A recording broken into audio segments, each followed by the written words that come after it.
Mr. Silent Channel. Kabanata 1531 hanggang 1540. Bahagyang nagtagpo ang ekspresyon ng pananabik ni Erming, tumanggo si Daming, itinuro ng kanyang kanang kamay ang kawalan, at lumitaw ang isang liwanag at anino. Ito ay isang payat na batang babae na may malalaking mata at puno ng espiritualidad. Ang kanyang mahahabang binti ay tuwid, ang kanyang magandang mukha ay nakangiti ng matamis, ang kanyang mahabang buhok na nakasuklay sa likod ng kanyang ulo ay tila isang scorpion na tirintas, ang kanyang kayumanggi pulang buhok ay malumanay na gumagalaw, hindi mailarawan ang kanyang kaakit-akit. Sa pagtingin sa kanyang maliwanag at espiritual na mga mata, ang mga mata ni Tang Wulan ay agad na naging malabo dahil sa pagkabasa, "Nay, nanay." Hindi mapigil ang tumulo ang luha sa kanyang mga mata, at sa wakas ay nakita na rin siya, kahit imahe lang, sa wakas ay nakita na niya ang kanyang ina. Ang kasalukuyang kumakalat paitaas mula sa vertebrae ng buntot hanggang sa tuktok ng ulo, at ang pakiramdam ng panginginig sa buong lugar ay puno ng panginginig mula sa puso. Ito ay isang imahe lamang, ngunit ginawa nitong si Tang Wulan ay tila bumalik sa tabi ng kanyang ina, at tila may tawag ng ina sa kanyang mga tainga. Sa mundong ito, wala nang mas masaya pa sa pagmamahal ng ina, at wala nang higit na hindi mapapalitan ng pagmamahal ng ina. Noong bata pa si Tang Wulan, nakuha niya ang maternal love mula kay Lang Yu, at ngayon nakuha niya ang maternal love mula sa Holy Spirit Dao Luo Yali, ngunit, kung tutuusin, hindi niya sila biological na ina. Bagamat isang sulyap lang, malinaw na nakatatak ang figure sa pinakamalalim na bahagi ng kanyang puso, at napakalalim ng imprint. Nang makita siyang umiiyak, hindi napigilan ni Daming at Erming na matigilan. Kung ikukumpara kay Tang Wulan, mas maswerte si Tang Watong, kahit noong una siyang dumating sa Dao Luo Continent, palagi siyang binabantayan ng kanyang mga magulang ng palihim. Ngunit ngayon ay maaari lamang umasa si Tang Wulan sa kanyang sarili para sa lahat. Nagbago ang larawan, lumitaw ang isang batang babae na may mahabang pink blue na buhok sa tabi ng naunang babae. Ngumiti siya at sumando sa balikat ng naunang babae. Mas mukha silang magkapatid. Nakangiti ang mukha, 6 puntos man lang ang kilay at mata niya sa babaeng iyon, pero mas heroic siya. Hindi mo kailangang hilingin kay Tang Wulan na malaman na ito dapat ang kanyang kapatid na si Tang Watong. Nanay, ate. Ito ang lahat ng aking pinakamamahal na kamag-anak. Ni hindi niya alam kung gaano na siya katagal na nanunood bago tuluyang dahan-daang ipinikit ang mga mata at yukit ang mga figure nito sa puso niya. Salamat sa dalawang tito. Tio Erming, alis na tayo. Nakita ni Daming at Erming ang determinasyon mula sa mukha ni Tang Wulan. Bagamat wala siyang sinabi, walang duda na napagpasyahan niyang hanapin ang kanyang mga magulang at kapatid sa hinaharap. Nakita na nila ang parehong ekspresyon sa tangsan ng higit sa isang beses. Niyakap ni Erming ang mga balikat ni Tang Wulan, huwag mong masyadong eye pressure ang sarili mo, bata ka pa, at marami ka pang oras. At saka, kailangan mong paniwalaan ang iyong ama, siya ang tunay na henyo ng henerasyon, napakaraming unos at alon ang dinala niya. Tulad ng pagkamis mo sa kanila, lagi ka nilang nami-miss. Kaya naman, siguradong mas madali silang makabalik sa dulo kaysa sa dulo. Hanapin mo sila. Oo, naiintindihan ko. Masiglang tumanggaw si Tang Wulan. Kumislap ang liwanag at anino, umikot ang liwanag, at sa ilalim ng impluwensya ng kapangyarihan ng eroplano, dahan-dahan silang naglaho sa hangin. Nang makita silang paalis, bahagyang kumunat ang noo ni Daming, na parang may iniisip. Pagkaraan ng mahabang panahon, sa wakas ay bamantong hininga siya at bamulong sa sarili, may mga bagay, hindi ko pa rin sinasabi sa kanya ang mabuti. Pagtingin sa kalaban sa harap niya, malamig ang ekspresyon ni Yuanan Yahui. Ngayon ay ang kanyang ikatlong round ng round robin, at ang kanyang tagasunod ay isa ring counter-level powerhouse. Pagpasok sa round robin stage, bagamat 8 rings pa lang siya, isa pa rin siya sa mga hottest candidate, nasa ika-8 grupo siya. Pagkatapos ng mga araw na ito ng mga paligsahan sa martial arts, kilala na siya ngayon bilang isang pinamagatang Dao Luo na hindi isang pinamagatang Dao Luo. Sinabi ng iba na siya ang pinakamalakas sa ilalim ng title Dao Luo. Ang aplikasyon ng Yanwu Shenquan ay naitatag na, at ngayon ang kailangan lang ay karagdagang sublimation. Nang makita ko ang aking lolo noong araw na iyon, lalo na pagkatapos makarinig ng mga kwento tungkol sa kanyang mga magulang, napakatahimik niya ngayon. Matapos ang napakaraming taon ng pag-alis, sinubukan niya ang kanyang makakaya na kalimutan ang mga bagay na iyon, ngunit nang magpakita ang kanyang lolo, napagtanto niya na may mga bagay na hindi makakalimutan dahil lang sa gusto niya. Sa tuwing nananaginip siya noong hating gabi sa mga araw na ito, sa kanyang isipan, palagi niyang nililigawan ang mahinang ekspresyon ng kanyang ama.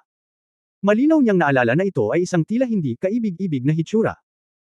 Sa oras na iyon, napuno ako ng galit sa pagkamatay ng kanyang ina, pagkamuhi sa lahat ng bagay sa paligid niya, at umalis ng bahay ng walang pag-aalinlangan, at pumasok sa Shrek. Mula sa araw na pumasok siya sa Shrek Academy, hindi na siya umuwi. Hanggang sa araw na iyon, pagkatapos niyang pakinggan ang salaysay ng kanyang lolo, talagang naunawaan niya kung gaano kawalang magawa ang nangyari noon. Kung hindi dahil sa kanyang sarili, baka sinundan na ng ama ang kanyang ina.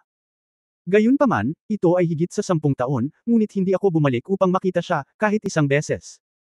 Sa tuwing naiisip niya ang mga ito, ang kanyang puso ay nakadarama ng hindi maipaliwanag na sakit. Hindi na talaga siya makapaghintay na bumalik at makita ang kanyang ama. Ngunit siya ay palaging isang napaka-responsableng tao, at kailangan niyang tapusin kung ano siya ngayon bago siya umalis. Kaya naman, nang makita niya ang kalaban na kinakaharap niya ngayon, ang una niyang reaksyon ay ang talunin ang kalaban sa lalong madaling panahon. May pakiramdam pa nga na gustong sirain ang kabilang partido. Ang kanyang kalaban ay isang mataba na Soul Master na mukhang mataba, parang malaking bola. Pati ang mga manunood ay nararamdaman na sa ganitong pagpapakita, bakit confident pa rin silang sumali sa martial arts contest. Masasabi bang pipiliin siya ni Princess Silver Dragon o hindi? Hindi naman para mag-discriminate sa mga taong grasa, kaya lang kapag nadagdagan ng utak niya, lagi niyang nararamdaman na hindi tugma ang hitsura niya sa Princess Silver Dragon. Simulan. Sa tunog ng pagsisimula, gumalaw ang matabang lalaki sa tapat. Huwag mong tingnan ang chubby niyang katawan, pero sa data point of view, ito ay pareho kay XCXC. Isa pala siyang Spirit War Master ng Agile Attack System. Oo, siya ay panalo sa bilis. Ang kanyang spherical body ay bumaril, tulad ng isang malaking cannonball, na lumilipad patungo sa direksyon ni Yuanan Yahui. At lumilipad pa ito habang umiikot. Ang espiritu ng martial arts na ito ay napakakaiba, ito ay isang uri ng bola, isang napaka-ordinaryong bola. Parang nagkaroon ng mutation sa panahon ng cultivation, para makapag-cultivate siya sa ganun kalakas na level. Tinitigan siya ni Yuanan Yahui, dahil ang lakas ng pakikipaglaban ng 7 Shrek Monsters ay pangalawa lamang kay Tang Wulan, ang kanyang paraan sa pakikipaglaban ay palaging humarap sa mga paghihirap. Lumayo at harapin ng direkta ang kalaban. Biglang lumapag ang katawan ng Spherical Soul Master, at pagkatapos ay tumalbog siya. Ang kakaiba ay dahil umiikot siya, nang siya ay lumapag, ang direksyon ng pagtalbog ay hindi pasulong, ngunit patungo sa gilid at pasulong, at gumuhit din siya ng isang arco sa hangin.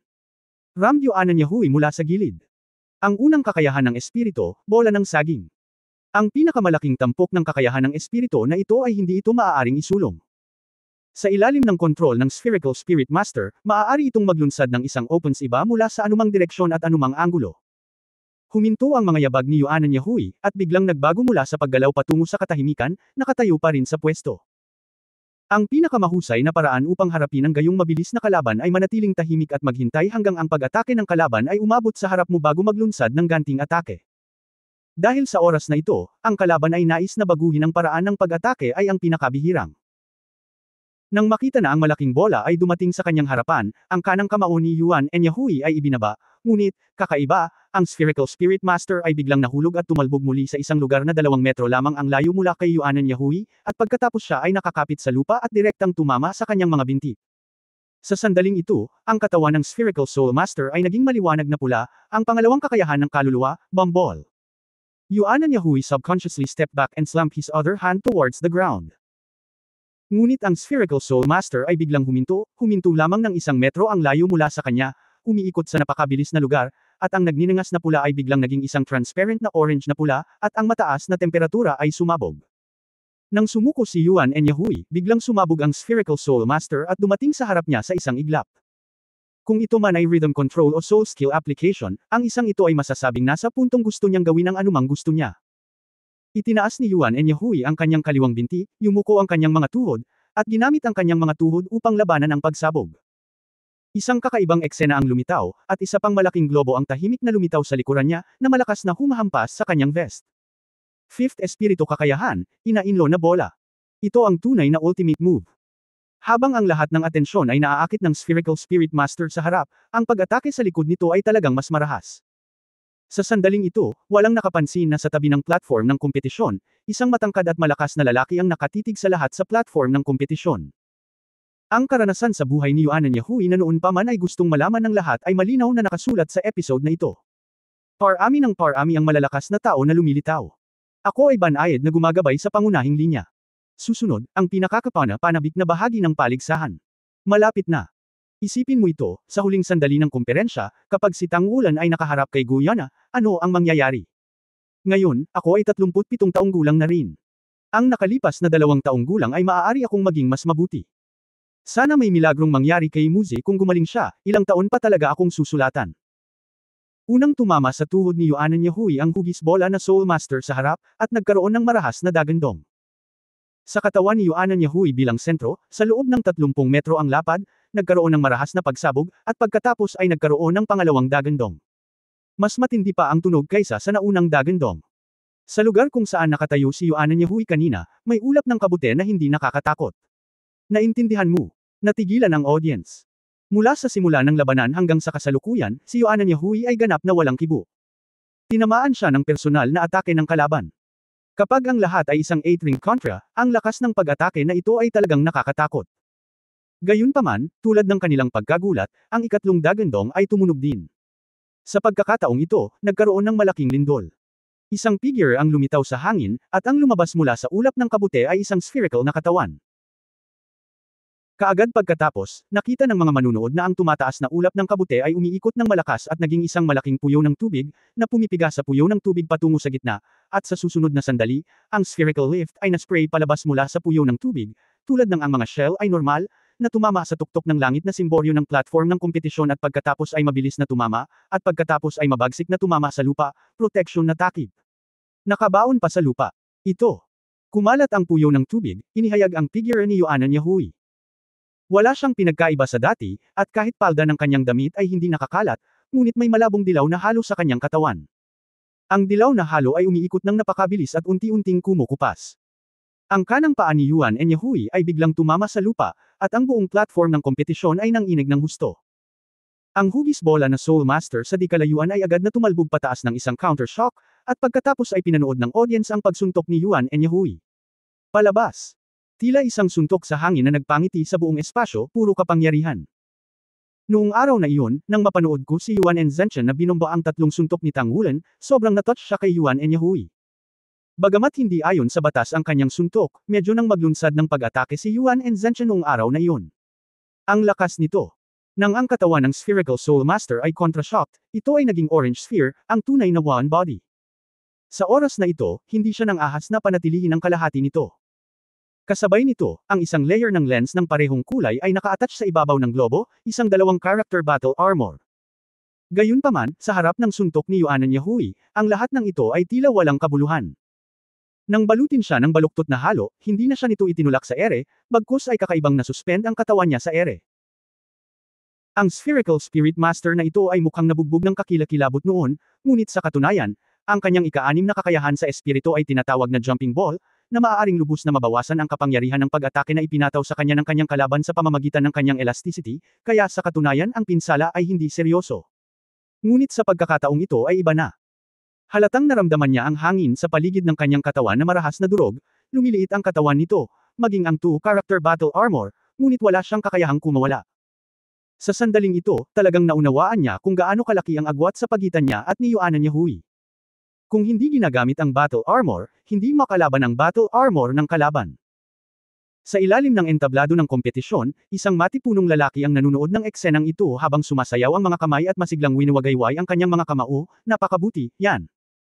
Ang paggamit ng kapangyarihan ay hindi kailanman single, pinipiga ang sarili, pumipiga ng kapangyarihan, at pumipiga ng hangin. Pigain ang espasyo, oo, iyon na, hahaha, she deserves to be my girl. Boom! Agad na sumabog ang marahas na dagandong, at ang pakiramdam ay parang ang sariling katawan ng Spherical Soul Master na biglang sumabog sa hangin na parang bomba.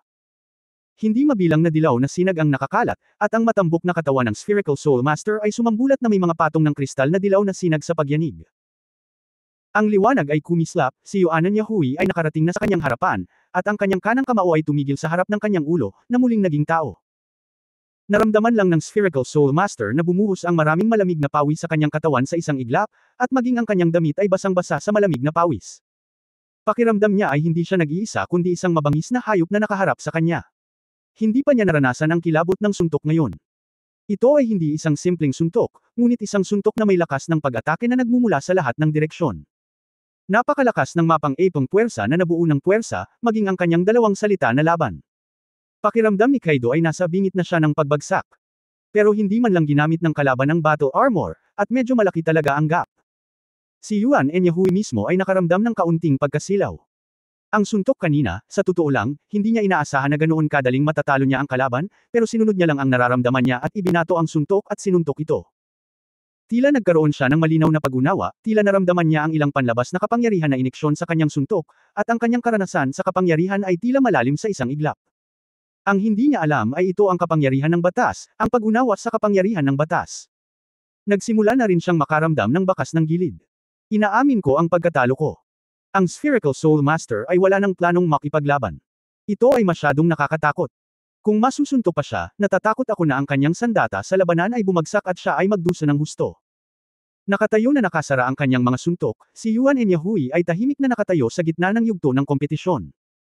Matapos ipahayag ng referee ang resulta, tumalikod siya at naglakad pababa ng entablado, at lahat ng nararamdaman niya ay nasa suntok na ngayon. Ibigay mo lahat. Ganito pala ang pakiramdam ng suntok na iyon. Oo, ibigay mo lang lahat. Kung paanong ang ina ay hindi nagdalawang isip na magpakamatay para sa ama, tulad ng ama ay maaaring pumunta sa libing para sa ina. Kung hindi dahil sa kanyang sarili, umalis na ang kanyang ama, at tatanggalin na ni Lolo ang cultivation base ng kanyang ama, para lang pigilan siya sa paggawa ng mga katangahan. Ang pagtitipon at pagsasama-sama ng lahat ng damdamin at kapangyarihan ay ang tunay na alimpuyo, ang alimpuyo ng lakas, at ang alimpuyo ng mga damdamin. Babae. Sa isang malakas na sigaw, nagbigay si Yuan Enyahui ng isang mabangis na pagkain, at nang siya ay tumingala, nakita niya ang isang malaking tao na may malakas na pangangatawan. Ngumisi sa kanya ang malaking lalaki, saka kumaway sa kanya. Si Yuan Enyahui ay natigilan sandali. Talagang sigurado siya na hindi niya kilala ang taong ito, ngunit tila pamilyar sa kanya ang galaw ng pagsuway ng taong ito. Siya subconsciously lumakad, nakasimangot, tinatawag mo ba ako? Ngayon lang yan, hindi masama. Napakagaling. Tumawa ang malaking lalaki at itinaas ang kamay para tapikin ang balikat niya. Si Yuan Enyahui ay mukhang nag-iingat at itinaas ang kanyang kaliwang kamay, napaka-unceremonious upang harangan ang palad ng kalaban. Nang magkabanggaan ang mga braso, lumitaw ang isang kakaibang eksena. Hindi alam ni Yuan Enyahui ang pinagmulan ng kabilang partido, kaya medyo napigilan siya. Ang lakas sa mga braso ay napigilan ngunit nang magbanggaan ang magkabilang panig, nagulat siya.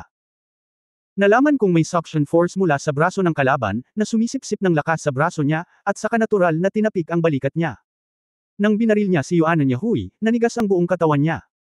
Anong nangyayari dito? Kung talagang malisyoso ang kabilang partido, baka ngayon lang nakakamatay. Anong uri ng lakas ang magagawa nito? Huwag kang kabahan, sarili mong tao, sarili mong tao. Si Wulan ang nagdala sa akin dito. Tumawa ang malaking lalaki, at ang hangin sa paligid ay natural na lumamig, kaya hindi na kumalat ang mga sound wave. Nakahinga si Yuan Enyahui nang marinig niya ang salitang Wulan. Dahil alam ng kabilang partido ang relasyon nila ni Wulan, sa kanya na talaga siya. Lakad, pumunta, bumalik at sabihin. Hinawakan ng malaking lalaki ang kanyang ulo, puno ng pananabik ang kanyang mukha. Ngunit naramdaman ni Yuan Enyahui, paano niya makikita ang pakiramdam ng paghahanap ng isang pambihirang laruan sa kanyang mga mata. Ha! Habang naglalakad siya palabas, ang malakas na lalaki ay biglang nagkaroon ng steady footstep, at sakay diniin ang kanang kamay sa kawalan. Malinaw na naramdaman ni Yuan Enyahui na dahil nasa tabi niya, napuno ang buong hangin ng kanyang tila random na press. Parang bumagsak, biglang may tumunog, at dali-dali niyang sinabi, my own person. Sa mahinang tunog, isang figure ang tila napisil sa ere, at isang figure ang nasuray-suray bago nag-aatubili na tumayo. Hindi ba't si Xie pagkatapos magbalat kayo?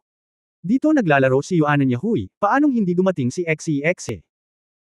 Nang sasalubungin pa lang niya, nakita niya si Yuan Enyahui na naglalakad patungo sa hindi pamilyar na malakas na lalaki, at pagkatapos ay tinapik talaga ng kabilang partido si Yuan Enyahui sa balikat, ito man ay matatagalan o hindi. Hindi niya masyadong ginalaw ang katawan niya. Aksidenteng nakita ko lang. Ang batang ito ay medyo kawili-wili din. Gayunpaman, hindi ito tama. Ang malakas na lalaki ay umiling kay Xie, isang awa sa kanyang mukha. Kilala niya si Wulan, huwag kang magulo. Hinawakan ni Yuan Enyahui si Xie, na puno ng dismayadong ekspresyon. Nang marinig ang pangalang Wulan, medyo lumuwag ang ekspresyon ni Xie, at bamulong, kanina lang niya hinawakan, siya. Hindi ko mapigilan. Ang mga mata ni Yuan Enyahui ay kumislap sa kahihiyan. Nagulat si Xie. Siya ang taong nakakaalam kung gaano kalakas si Yuan Enyahui ngayon. Bagamat siya pa ang ikawalong ring, ang tunay na lakas ni Yuan En ay tiyak na makakalaban sa ordinaryong title Daoluo. Sa kanyang lakas, hindi niya napigilan ang palad ng kalaban na pinindot ito sa kanyang kalooban, na nangangahulugan na ang kalaban ay kahit isang Super Daoluo level powerhouse, hindi kahit isang ordinaryong Super Daoluo. Wala silang mental na kapangyarihan ng espiritual na kaharian ni Tang Wulan, kaya hindi nila makita ang lalim ng malakas na lalaki, ngunit maayos pa rin ang pangunahing paghatol. Don't guess what? Ako ang matanda ni Yuanan, anong nangyari sa kanya? Nanlaki ang mata ng matipunong lalaki at medyo masama ang tingin kay Xie. Ikaw pala, lumayo ka sa bahay namin Yuanan. Ang sulok ng bibig ni Xie ay kumaibot, at ang matinding depresyon ay biglang tumaas. Hindi ko alam kung bakit, sa pagtingin sa kanyang kasalukuyang ekspresyon, si Yuan Yahui ay parang gusto niyang matawa. Wala akong natatandaang may isang elder na tulad mo. Naghihinala siyang tumingin sa matipunong lalaki.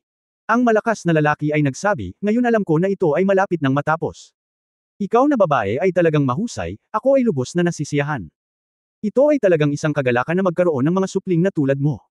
Si Yuan Yahui ay mukhang naguguluhan at naguguluhan. Sa sandaling ito, ang boses ni Tang Wulan ay nanggaling sa kanyang tainga, siya ang nakatatanda sa iyo, oo. Lumabas ka muna. Lumabas ka at sabihin. Bumalik ka muna sa aming istasyon. Nang marinig ang boses ni Tang Wulan, si Yuan Yahui ay lubos na napanatag. Sinundan ng malakas na lalaki palabas ng Mingdu Stadium.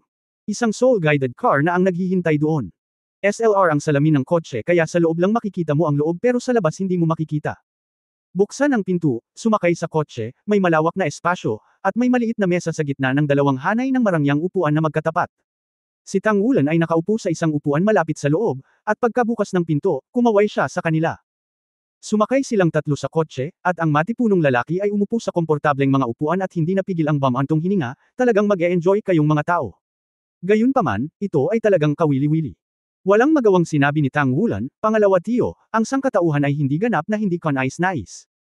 Kahit man lang sa mga tuntunin ng pagkamalikhain, ito ay talagang hindi maihahambing sa ibang mga lahi. Naliligaw pa rin sina Yuan Yahui at XCXC hanggang ngayon. Pagkasakay sa sasakyan, hindi napigilan ni XCXC na magtanong muna, Boss, sino ito? Nasaan si Yuan na isang elder na tulad nito?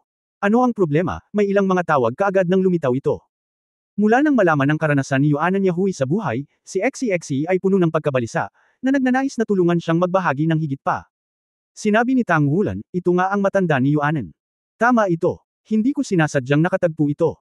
Tungkol sa sitwasyong ito, sa palagay ko mas mabuting makipag-usap sa iyo ng mag-isa pagkatapos bumalik, at pagkatapos ay isaalang-alang mo ito. Ipaalam sa iba. Saglit na natigilan si Yuan Yahui, lumingon kay XCXC sa tabi niya, binuksan ni XCXC ang kanyang mga kamay at sinabing, okay lang ako, kung tutuusin, sarili mong privacy ito. Hindi mahalaga kung hindi mo sabihin sa akin, ngunit kung may hindi masaya sa iyo, dapat sabihin sa akin. Ang tangmen na kotse na ito ay hindi lamang maluho, ngunit napaka-pribado din. Nakahiwalay ito sa posisyon ng driver sa harap nito. Kaya huwag mag-alala na marinig ng driver ang usapan sa likod. Captain, wala akong gustong iwasan, sabihin mo lang sa akin. Halos walang pag-aalinlangan niyang sabi. Nang marinig ang mga salitang ito, biglang naramdaman ni XCXC na parang bumuhos ang mainit na init sa kanyang buong katawan, at maging ang kanyang mukha ay lalong namula sa init. Matagal na silang magkasama ni Yuan Yahui, at syempre alam niya ang karakter nito. Siya ay isang tao na hindi magaling magpahayag, lalo na hindi magaling magpahayag ng emosyon. Napakahirap sabihin ng ganoong bagay. Paano natin hindi hahayaang matuwa si XCXC nang hindi maipaliwanag?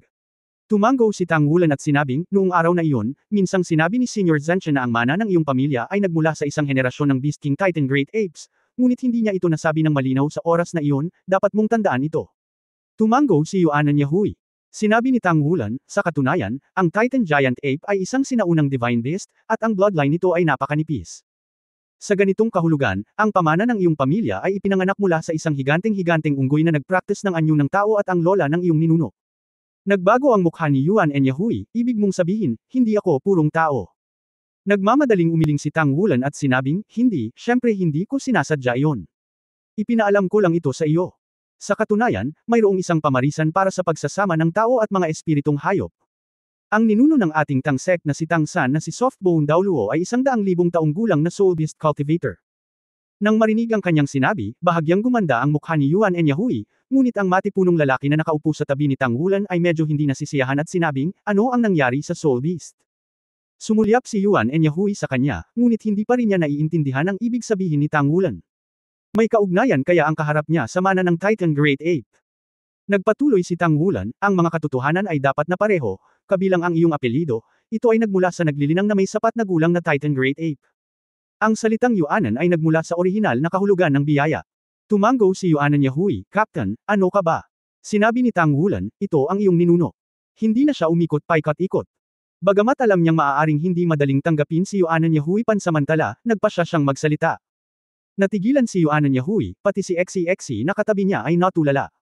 Sa katunayan, kahit na sino ang nakatagpo ng ganitong uri ng bagay, natatakot ako na ito ay mahirap tanggapin. Tutal, may biglang sumulpot at nagsabi sa iyo, ninuno mo ako, medyo kakaiba ang mga ganitong bagay. Hindi napigilan ni XCXC na sabihin, "Boss, niloloko mo ba ako?" Galit na sinabi ni Tang Wulan, "May nanunuya ba sa ganitong uri ng bagay? Sinasabi ko sa iyo ang totoo. Nakarating na kayong lahat sa 10,000 Beast platform, naaalala mo ba ang lahat ng nakatagpo mo doon?" Bahagyang tumanggo ang dalawa. Sinabi ni Tang Wulan, "Nakilala ko si Uncle Erming doon. Sa katunayan, marahil ay narinig na ninyo ang lahat ng kwento tungkol sa ating ninuno na si Tang San ng Tang Sect. Sa panahong iyon ng kasaysayan, mayroong dalawang kaluluwang hayop. Tinulungan ng hari si Tang San, ito ay ang Sky Blue Ball Python at ang Titan Giant Ape. Si Senior Erming ay ang orihinal na Titan Giant Ape. Siya rin ang linya ng Titan na si Yuanenhers." Paulit-ulit na tumanggo si Erming, ipinahayag ang kanyang pagsang-ayon sa sinabi ni Tang Wulan. Tinitigan ni Yuan Enyahui si Tang Wulan ng blanko, at pagkatapos ay kay Erming sa gilid. Ilang sandali pa ay parang tawiran lang ang naramdaman niya. Titan Great Ape. Nasa harap niya mismo ang tunay na Titan Great Ape, ninuno. Ito. Medyo magulo ang puso ko. Bahagyang nanginginig ang mga kalamnan sa mukha ni XCXC. Hindi umimik si Tang Wulan, ang ganitong bagay ay kailangan pa ring tanggapin ng taong kinauukulan. Napangiti ng mapait si Erming, "Ayos lang, at ayokong sabihin na makikilala mo ako. Hindi naman ako ninuno ng isang taong namamahala.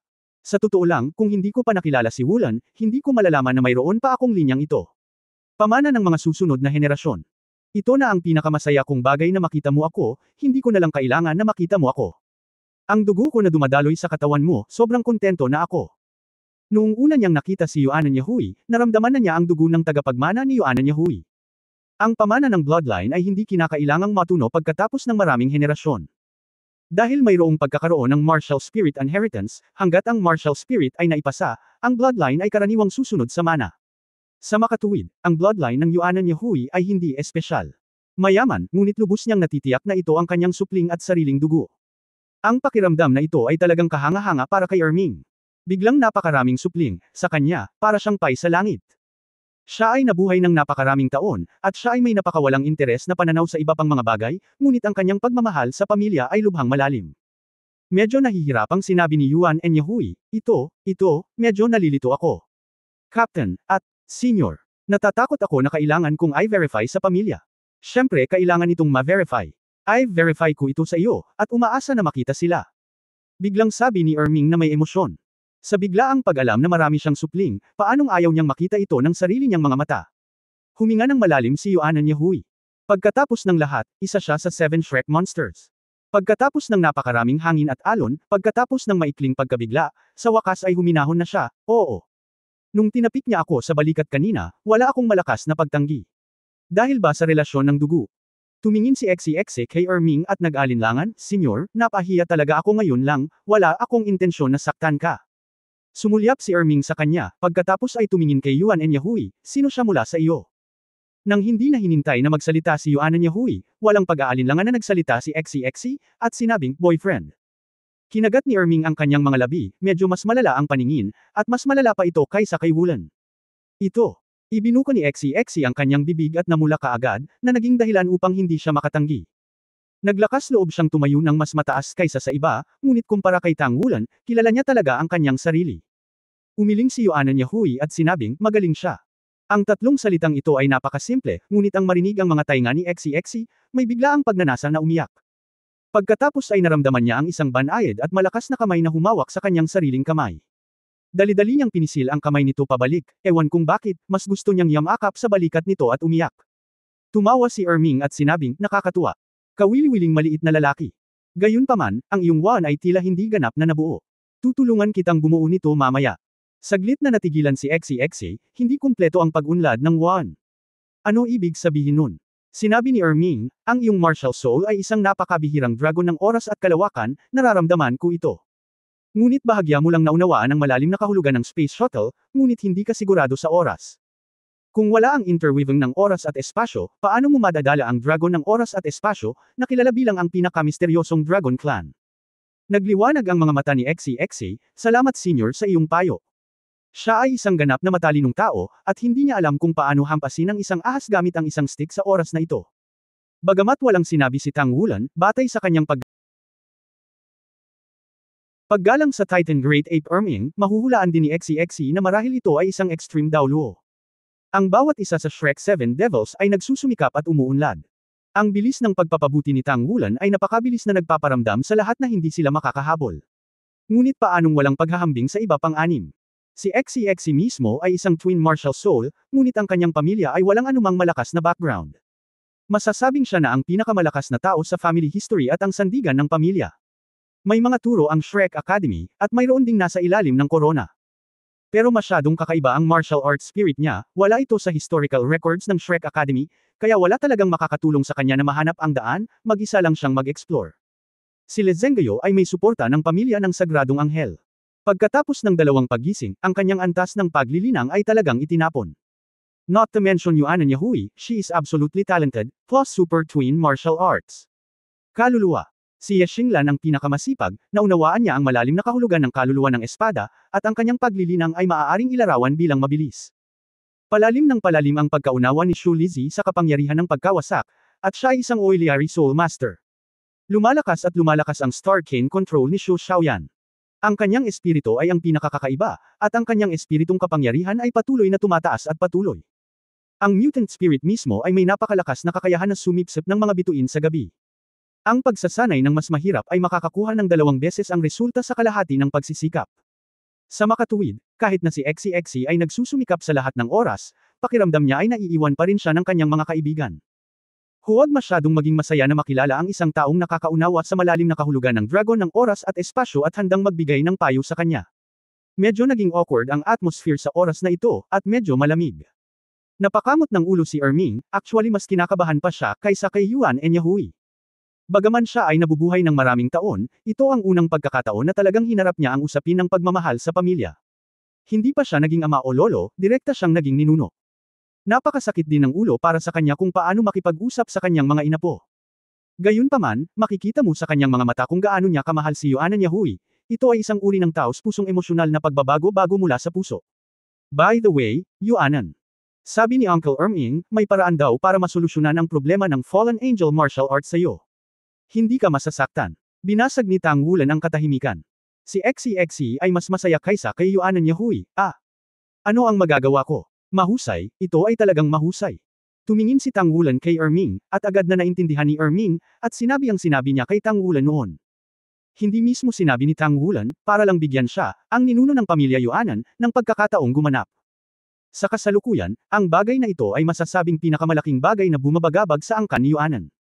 Matapos marinig ang sinabi ni Erming, tumulo ang luha sa mga mata ni Yuan Yahui. Ito ay hindi dahil siya ay umiiyak sa tuwa, ngunit dahil naisip niya ang kanyang ina. Kung ang ina ay maaaring magkaroon ng gayong magandang kapalaran sa unang lugar, paano siya mamamatay? Huwag kang umiyak, anak, huwag kang umiyak. Medyo natarante si Erming, hindi alam ang gagawin. Umiling si Yuan Yahui, salamat, salamat. Bumantong hininga si Erming, at sinabing, ito ay maituturing na swerte. Itong kasuklam-suklam na eroplanong demonyo, ito ang God Realm na nang aapi sa atin ay wala doon. Kung nandyan pa si Tang San, anong lakas ng loob nilang sumalakay? Naniniwala ako kay Tang San at sa God Realm. Tiyak na babalik ako. Sa oras na iyon, ang mga taong ito na gustong lumusab sa atin ay natutunan ng isang malalim na aral sa iyong ina, ngunit marami akong matutulungan sa iyong ina. Paraan para maalis ang iyong ama. Nagningning ang mga mata ni Yuan Yahui, na parang kumukuha ng straw na negel iligtas buhay, at sabik na sinabi, talaga. Matagal na siyang iniwan. Sabi ni Erming, bagaman hindi ko pa siya nakikita, supling ko rin siya. Ang kanyang sitwasyon ay hindi problema sa mismong panggagamot. Ang pinakamahalaga ay magising ang sarili niyang pagnanais na mabuhay at mabigyan siya ng motibasyon para mabuhay. Kung tungkol sa paggamot, hindi ito dapat maging isang malaking problema.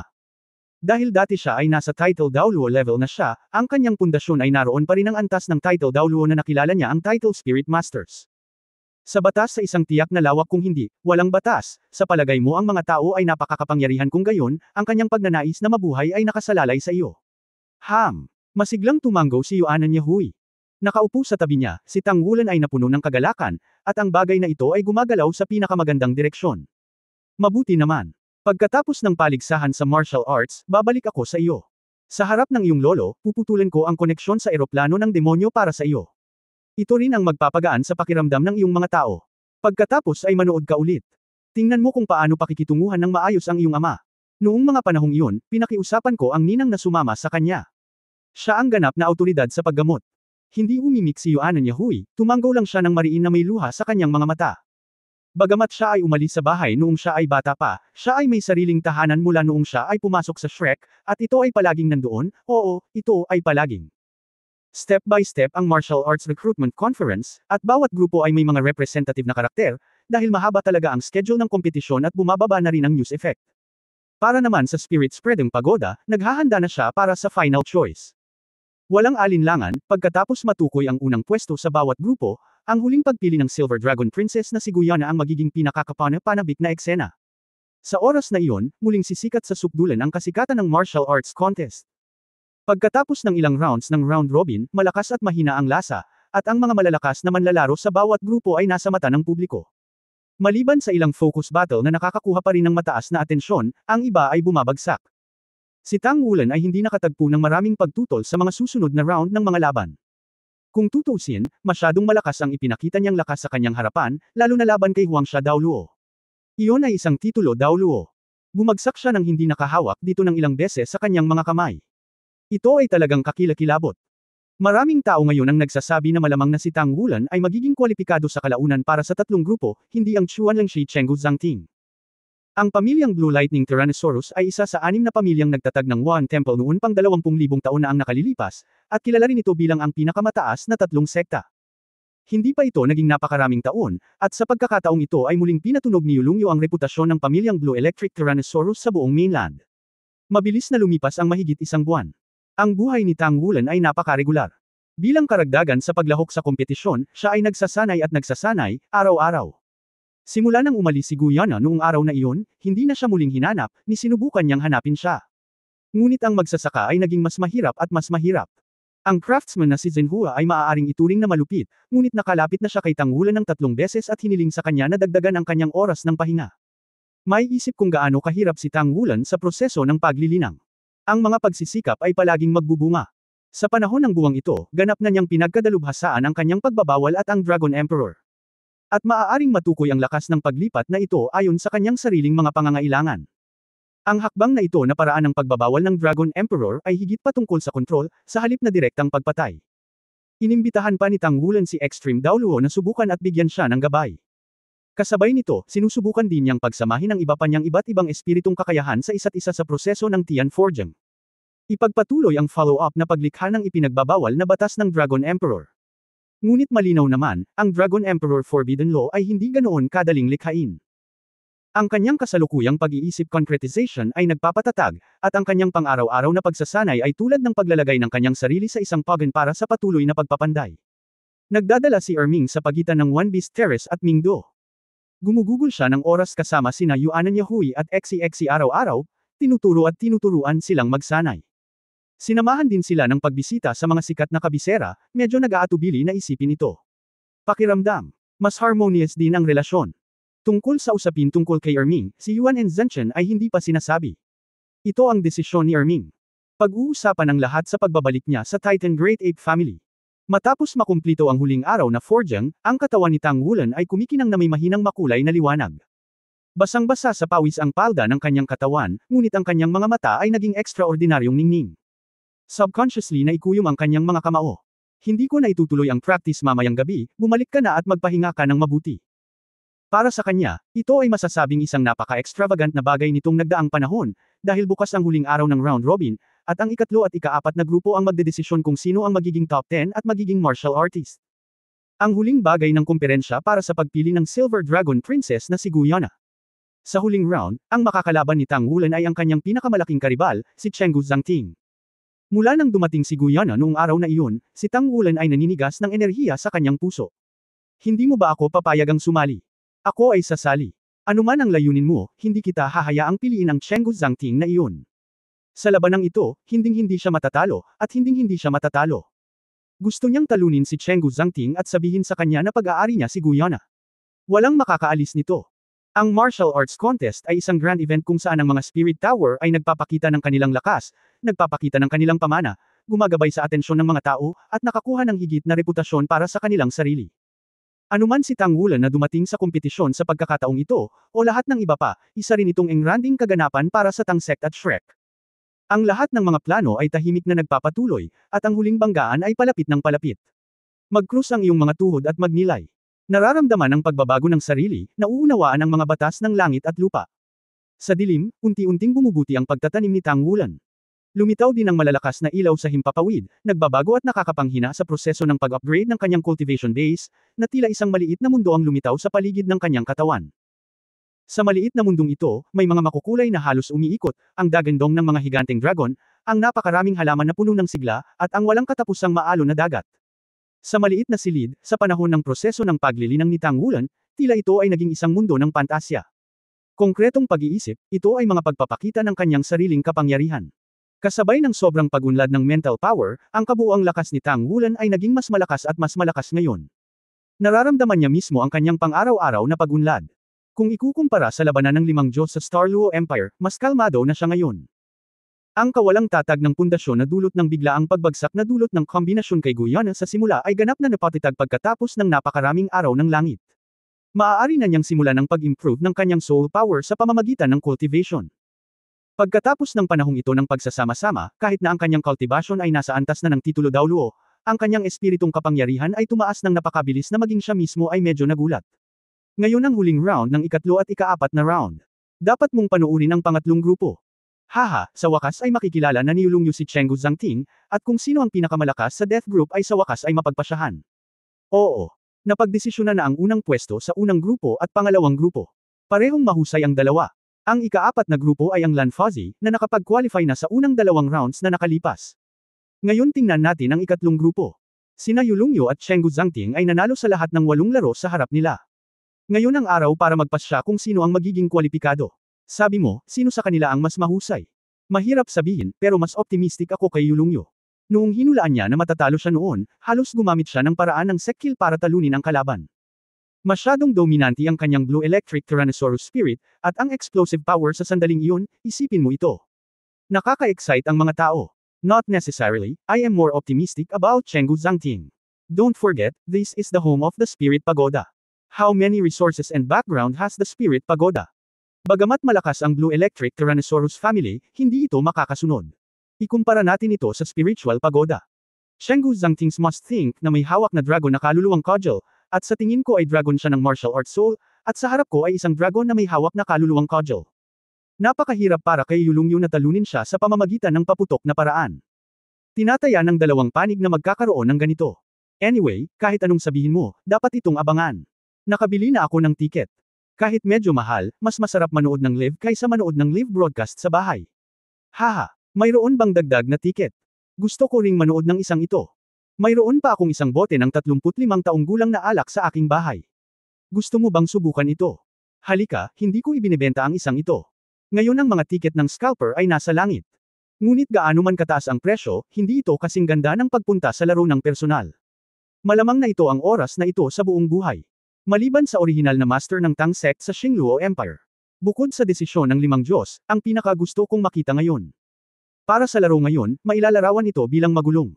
Maagang umaga, inayos na ng major Soul Guide TV stations ng Federation ang broadcast. Ito ay isang kompetisyon na kinikilala bilang ang taong malamang na maging pipili ng Silver Dragon Princess. Ang sinumang manalo ay malamang na mapaboran ni Princess Silver Dragon. Bagamat maraming malalakas na manlalaro sa ibang grupo, mayroon ding mga magaganda, ngunit hindi sila kapansin-pansin gaya ng ikatlong grupo. Sa rostrum, ngayon ay personal na dumating ang walang hanggang silangan, at kasama niya si Guyana. Bilang karagdagan, mayroon ding mula sa iba't ibang pangunahing puwersa, kabilang ang ilang mataas na antas na miyembro ng Federal Parliament. Si Chenggu Dongfeng ay palaging may ngiti sa kanyang mukha, na parang hindi niya talaga pinahahalagahan ang kinalabasan ng larong ito, ngunit si Guyana ay kasing lamig ng dati. Tower Master, ano sa tingin mo ang laro ng Zhangting ngayon? Tanong ng isang matandang lalaki na nakasuot ng Chinese suit kay Chenggu Dongfeng. Ngumiti si Chenggu Dongfeng at sinabing, "Hello, Vice Chairperson. Depende ito sa lakas ng martial arts competition. Siyempre, optimistic pa rin ako kay Zhangting. Hindi ko kayang magpakasal si Nana sa iba. Childhood sweethearts din sina Nana at Zhangting, kung sila nga kung makakasama ko, kaya kong magretiro ng may kumpiyansa sa hinaharap." Haha, mukhang confident ka. Kung hindi, hindi gaganapin itong martial arts contest. Tumawa ang deputy speaker. Sinabi ni Chenggu Dongfeng, wala akong lakas ng loob na magsabi ng katiyakan. Kung tutusin, dahil kompetisyon ito, posible ang lahat. Gayunpaman, ang batang ito na si Zhangting ay talagang napakasipag. Sa paglipas ng mga taon, sinimulan na niya akong tulungan na magbahagi ng maraming gawain. Sa kasalukuyan, apektado din siya ng tore. Ang mga matataas na antas ay lubos na umaasa, at sa pagkakataong ito ay mas maaga akong umaasa na magagawa niya ang laro. Well, yeah. Kailangan lang magalit ang mga kabataan. By the way, I heard na inimbitahan mo si Han Heimyao sa huling araw ng martial arts contest. Pumayag ba siya? Mapait na ngumiti si Chenggu Dongfeng at nagsabi, hindi pa ako pumayag.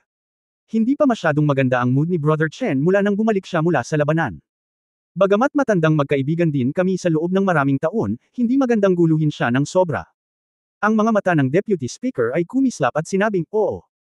Hindi ko inaasahan na magkakaroon ako ng napakaraming problema sa ekspedisyong ito. Talagang kayang gawin ng Tang Sect ang mga bagay-bagay. Oo nga pala, may balita na ba tungkol sa master ng Tang Sect na iyon? Hindi ba ito ang pinakamaalim? Bahagyang sumimangot si Chenggu Dongfeng, hindi pa. Noong una, naisip niya na dahil may karanasan si Tang Wulan kay Guyan sa simula, dapat siyang lumabas sa martial arts contest na ito, ngunit hanggang ngayon, wala pa ring balita. Parang nawala na talaga ang Tang Sect. Mula nang wasakin ang Shrek City sa pamamagitan ng 12 level fixed installed soul guided shell, ang Tang Sect ay palaging napakababa.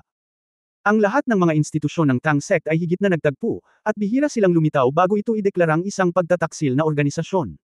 Dahil dito, unti-unting binaliwala ng mga tao, o iba pang malalaking organisasyon, ang pagkakaroon ng Tang Sect. Ang mga tunay na nakakaunawa sa background ng Tang Sect lamang ang makakaunawa na ito ay isang sekta na hindi maaaring baliwalain. Ano ang pinagmumula ng lakas ng Tang Sect? Nagmula ito sa mana ni Tang San, ang ninuno ng Tang Sect 20,000 taon na ang nakalilipas. Tiyak na, walang mag-aakalang walang ginawa ang Tang Sect sa Daoluo Continent, at paulit-ulit na nagtitiis, ngunit biglang lumitaw sa Xingluo Continent, at ang Tang Sect Sectmaster ay may eksena ng 5 gods sa Xingluo Continent. Paghuhukom, alam ito ng lahat. Noong una, gustong supilan ng Spirit Tower ang reputasyon ng Tang Sect sa pamamagitan ng paglalantad sa insidenteng ito, ngunit sino ang nakakaalam na ang walang katulad na batang Sectmaster ng 5 gods Tang Sect ay nakakuha ng malaking katanyagan. Hindi nagtagal, dumating ang Federal Fleet. Bagamat hindi sapat ang ebidensya, makikita ng sinumang may matalinong mata kung paano nanggaling ang mga super armas ng Star Luo Empire. Bakit ang Dowling Empire at ang Star Luo Empire ay maaaring manood at tumulong sa isa't isa, at mayroon ding malalakas na armas? Walang duda na lahat ito ay may kaugnayan sa Tang Sect. Noon lamang idineklara ang Tang Sect na isang treason organization sa pagsisikap ng Chuanling Pagoda. Nagdulot ito ng malaking pagsalungat sa larangan ng politika. Pagkatapos ng lahat, ang Tang Sect ay gumawa ng mga natitirang kontribusyon sa mainland, at mahirap sugpuin ang mga ito. Ngunit ang Tang Sect mismo ay tila nawala na parang walang nangyari. Ang bagong Tang Sect Master na pumunta sa Star Luo Empire ay hindi man lang alam kung nakabalik na siya. Sa pagkakataong ito, orihinal na binalak ng Martial Arts Recruiting Conference na ilabas siya, at ang kalaban na nakatago sa dilim ang pinakamahirap harapin, ngunit ang bakas ni Tang Wulan ay hindi na natagpuan. Sa oras na ito, nang banggitin ng Deputy Speaker si Tang Wulan, ang ngiti sa mukha ni Chenggu Dongfeng ay hindi maiwasang umiwas ng husto. Ayon sa balitang nagmula sa Star Luo Empire, ang binatang ito ay kahanga-hanga, at nagkaroon na ng napakalapit na relasyon sa Star Luo Empire at sa Dowling Empire. Ang Lingchuan Pagoda ay may pakiramdam ng kahirapan sa dalawang imperyong ito, at ang kapangyarihan nito ay lumiit ng husto. Magagawa ito sa murang edad. Kapag lumaki na siya sa hinaharap, hindi maiiwasang maging tiwala siya. Ayaw niyang lumitaw muli ang unang tao sa mainland tulad ni Qingtian Daoluo. Wala bang opisyal na balita? Tanong ni Chenggu Dongfeng. Umiling ang Deputy Speaker, alam ni Brother Chenggu kung anong uri ng pag-iral ang Tang Sect. Tulad ng walang nakakaalam kung gaano kalalim ang iyong espiritual na pagoda, walang nakakaalam kung ano ang maaaring makamit ng background ng Tang Sect. Eksakto. Sa totoo lang, hindi ko personal na sinang-ayunan ang pag-label ng Tang Sect bilang isang pagtataksil na organisasyon, hindi dahil sa kanila, sa madilim na sitwasyong ito ay nakiramay ako sa sect na ito, ngunit dahil ito ay nadama ng Tang. Mas malala pa ito. Ano? May kaina-hinalang tanong ni Chenggu Dongfeng. Ang Deputy Speaker ay same time na nagsabi, mga hadlang. Anumang aksyon na haharapin natin sa Tang Sect ay makakatagpo ng mga hadlang sa maraming antas. Dahil dito, ang paghahanap natin sa Tang Sect ay parang naipit tayo sa kumunoy. Mahirap gumalaw ng 1 pulgada, at mas mahirap itong kontrolin. Sinabi ni Chenggu Dongfeng, hindi mo kailangang mag-alala masyado. Mahirap magtago sa dilim, ngunit mawawala rin ang suporta ng mga tao. Kung walang suporta ng mga tao, ang Tang Sect ay maaari lamang maging isang daga na nakatago sa dilim, at hindi na ito makakaalis. Kapag lumubog ang araw, kung magpapatuloy ang mga bagay na ganito, sila ay magiging mga nilalang na tulad ng banal na espiritu. Tiningnan siya ng Deputy Speaker ng malalim at sinabing, sana nga.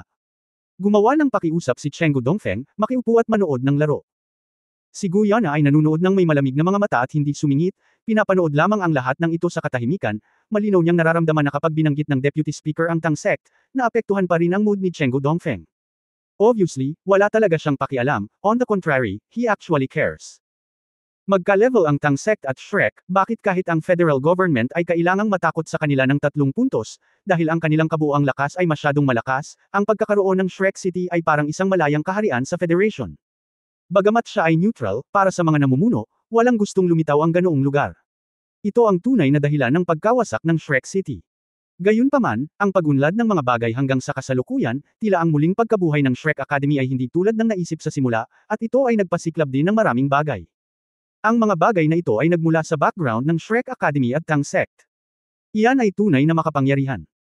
Sa harap na hilera ng auditorium, sa isang sulok kung saan kitang-kita mo ang larangan ng paglalaro, nakasuot ng sportswear, isang binata sa edad na 20s, na may ngiti sa kanyang mukha, ang nagsabi sa kanyang mga kasama sa paligid niya, ngayon ang eksenang ito ay talagang napaka-interesante, sa palagay ko, ibinigay ni Chenggu Dongfeng sa kanyang apo ang lahat ng mga bagay na nasa ilalim ng kahon ng pindutin.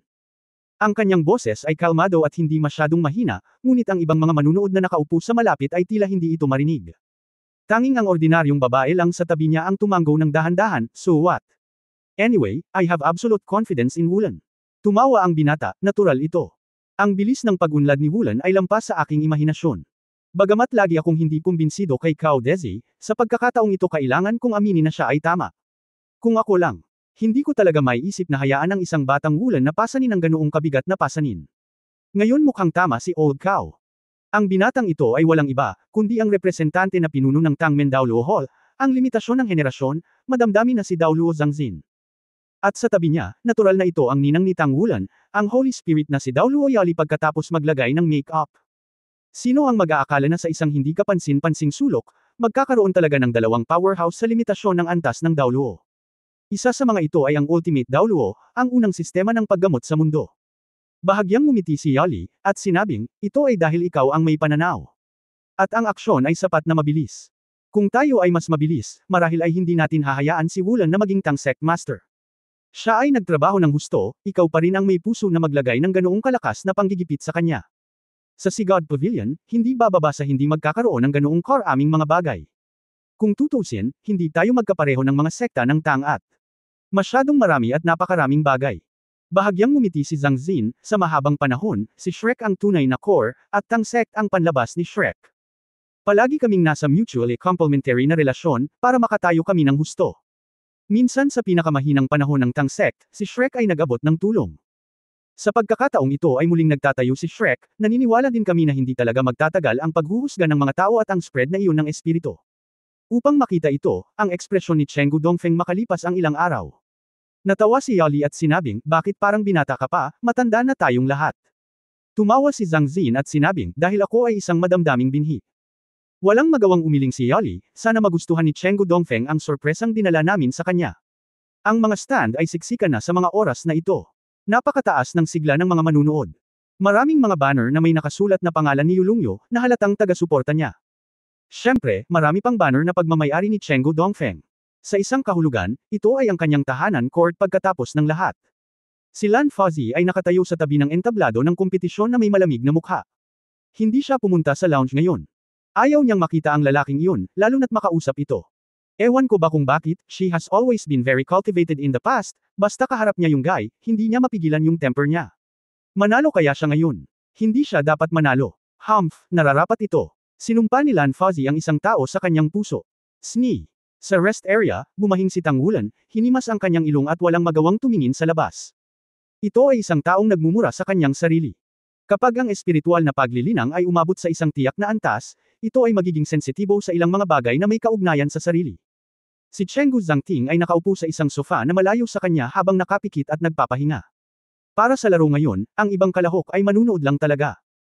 Parehong nanalo sina Tang Wulan at Chenggu Zhangting sa 8 laro, na nangangahulugan na ang iba ay walang pagkakataong maging kwalipikado.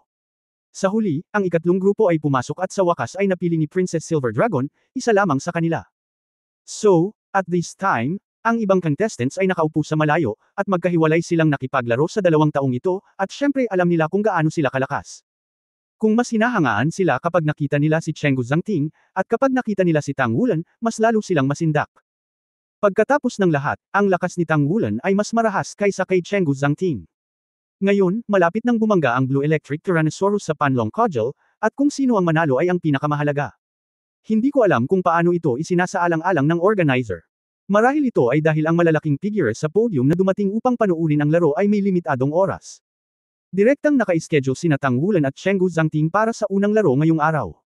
Ito ang dahilan kung bakit siksikan ang buong Mingdu Stadium. Inaasahan ng lahat ang labanang ito na tinatawag na Showdown of the Century. Pareho silang napakabata, ngunit pareho silang makapangyarihan. Walang alinlangan na sa malapit na hinaharap, magagawa nilang maging pinakamalakas na antas sa mainland. Ang masaksihan ng isang kompetisyon sa pagitan nila ay nangangahulugan ng labis. Marami. Ito ay walang alinlangan na magiging isang napakagandang alaala. Mahal na madla, maligayang pagdating sa lahat sa Mingdu Stadium. Naniniwala ako na ang lahat ng mga kaibigan ng manunood ay matagal nang naghihintay sa susunod na laro. Tama, ngayon ito ay magiging showdown ng siglo, at ito ang magiging pinakamalakas sa ikatlong grupo. May nagsabi pa na si Princess Silver Dragon ay malamang na pumili ng taong gusto niya mula sa ikatlong grupo. Naniniwala ako na ang dalawang manlalaro na kinakaharap ngayon ay hindi ko kailangan na magpakilala ng sobra. Bago magsimula ang laro ngayon, ulitin natin ang mga patakaran ng susunod na paligsahan. Pumasok na sa final round ang round robin at natapos na. Kapag natapos na ang lahat ng kompetisyon, ang unang pwesto sa bawat grupo ang magiging final top 10. Ang Silver Dragon Princess na si Miss Guyana ay personal na pipili ng isa sa kanila. Bilang kanilang mga manliligaw. At the same time, bago ang pagpili, ang 10 taong ito ay may pagkakataon na magpakita ng kanilang sarili sa kanya. Para siya ang pumili. At the same time, sila rin ang magbibigay ng regalo kay Yu. At the same time, sila rin ang magbibigay ng regalo kay Yu. Maaantig nito ang puso ni Miss Guyana. Ang panghuling kandidato ay walang alinlangan na ang pinakamaswerteng pag-iral, abangan natin ang sandaling ito ng sama-sama. Pagkatapos, sa susunod, ang panghuling kandidato para sa ikatlong grupo ay pagdedesisyonan sa larong magsisimula sa lalong madaling panahon. Kung ito man ay ang Blue Electric Tyrannosaurus Rex na mas mahusay na manalo sa larangan, o ang Dragon Stick na nagwawalis ng lahat, pagkatapos, mangyaring panuurin ang susunod na kompetisyon. Minamahal na mga kaibigang madla, mangyaring maging handa ang bawat isa, bigyang pansin ang iyong mga mata. Naging matagumpay ang warm-up ng komentaryo. Ang kapaligiran sa eksena ay sabik na parang isang pagsabog ng bulkan. Patuloy na tumunog ang tagay ng kabundukan at tsunami, at nagsisigawan ang dalawang pangalan. Nagsimulang lumabo ang ilaw sa Mingdu Stadium. Umaga pa noon, ngunit sa mga advanced na kagamitan, ang liwanag mula sa labas ng mundo ay nakahiwalay, na ginagawang tila madilim ang kalangitan. Sa magkabilang panig ng platform ng kompetisyon, dalawang malakas na sinag ng liwanag ang bumaba mula sa langit, na nagniningning sa dulo ng daanan ayon sa pagkakabanggit, at ang dalawang figure ay lumitaw din sa larangan ng paningin ng madla. Ang mga tagay ay muling tumaas sa sukdulan, at lahat ng uri ng mga tagay ay dumating at nagpunta sa isa't isa. Si Tang Wulan ay nakatayo sa kaliwa, at si Chenggu Dongfeng ay nakatayo sa kanang bahagi ng platform ng kompetisyon, na malinaw na nakaharap sa isa't isa. Kahit na may malaking yugto ng kompetisyon sa gitna ng dalawa, hindi nila nakikita ang isa't isa, ngunit ramdam nilang lahat ang hininga ng bawat isa. Ang Chenggu Dongfeng ngayon ay nakasuot pa rin ng puting uniforme sa labanan, at ang buong tao ay mukhang napakaayos, ang kanyang mga mata ay tumutusok at maliwanag, at si Yuan Yuzi. Katulad ng dati ang hitsura ni Tang Wulan. Ang Jade Dragon Mo na kanyang binubuo ay palaging nakatingala ng bahagya, pinapanatili ang kanyang pagmamataas at tiwala sa sarili. Jade Dragon Moon, Jade Dragon Moon, Jade Dragon Moon, sari-saring tagay ang tumaas. Bagamat ang banner ay tila mas Chenggu Zhangting, maririnig mula sa mga sigaw na tila ang tatlong salitang Yulungyu ay higit pa. Ang mga tagahanga sa magkabilang panig ay tila nagsimulang makipagkumpetensya, na sumisigaw ng mga pangalan ng kanilang mga taga-suporta ng paos. Susunod, mangyaring pumunta sa entablado kasama ang dalawang korona. Gumalaw ang sinag ng liwanag, at bawat isa sina Tang Wulan at Chenggu Zhangting ay umakyat sa entablado mula sa mga hagdan sa magkabilang panig ng yugto ng kompetisyon. Para sa kanila, ang laro ngayon ay malamang na ang kanilang huling kompetisyon sa martial arts contest na ito. Dahil hanggat nakapasok sila sa nangungunang 10, sila ay karapat-dapat na mapili, ngunit ang Silver Dragon Princess na si Guyana ay maaaring hindi makipagtulungan sa mga piling taong ito upang subukan ang kanilang lakas. Napakaraming laro, at maaari mong husgahan ang maraming bagay sa pamamagitan lamang ng panunood. Sa makatuwid, para sa kanilang dalawa, ang kompetisyong ito ay malamang na ang kanilang huling laro sa kompetisyong ito, at ito rin ang huling sandali ng kanilang lakas. Umakyat si Tang Wulan sa entablado ng kompetisyon, ngunit ibinaling ang kanyang ulo upang tumingin sa direksyon ng rostrum. Bagamat hindi niya ito nakikita, tiyak na nararamdaman niya na naroon siya.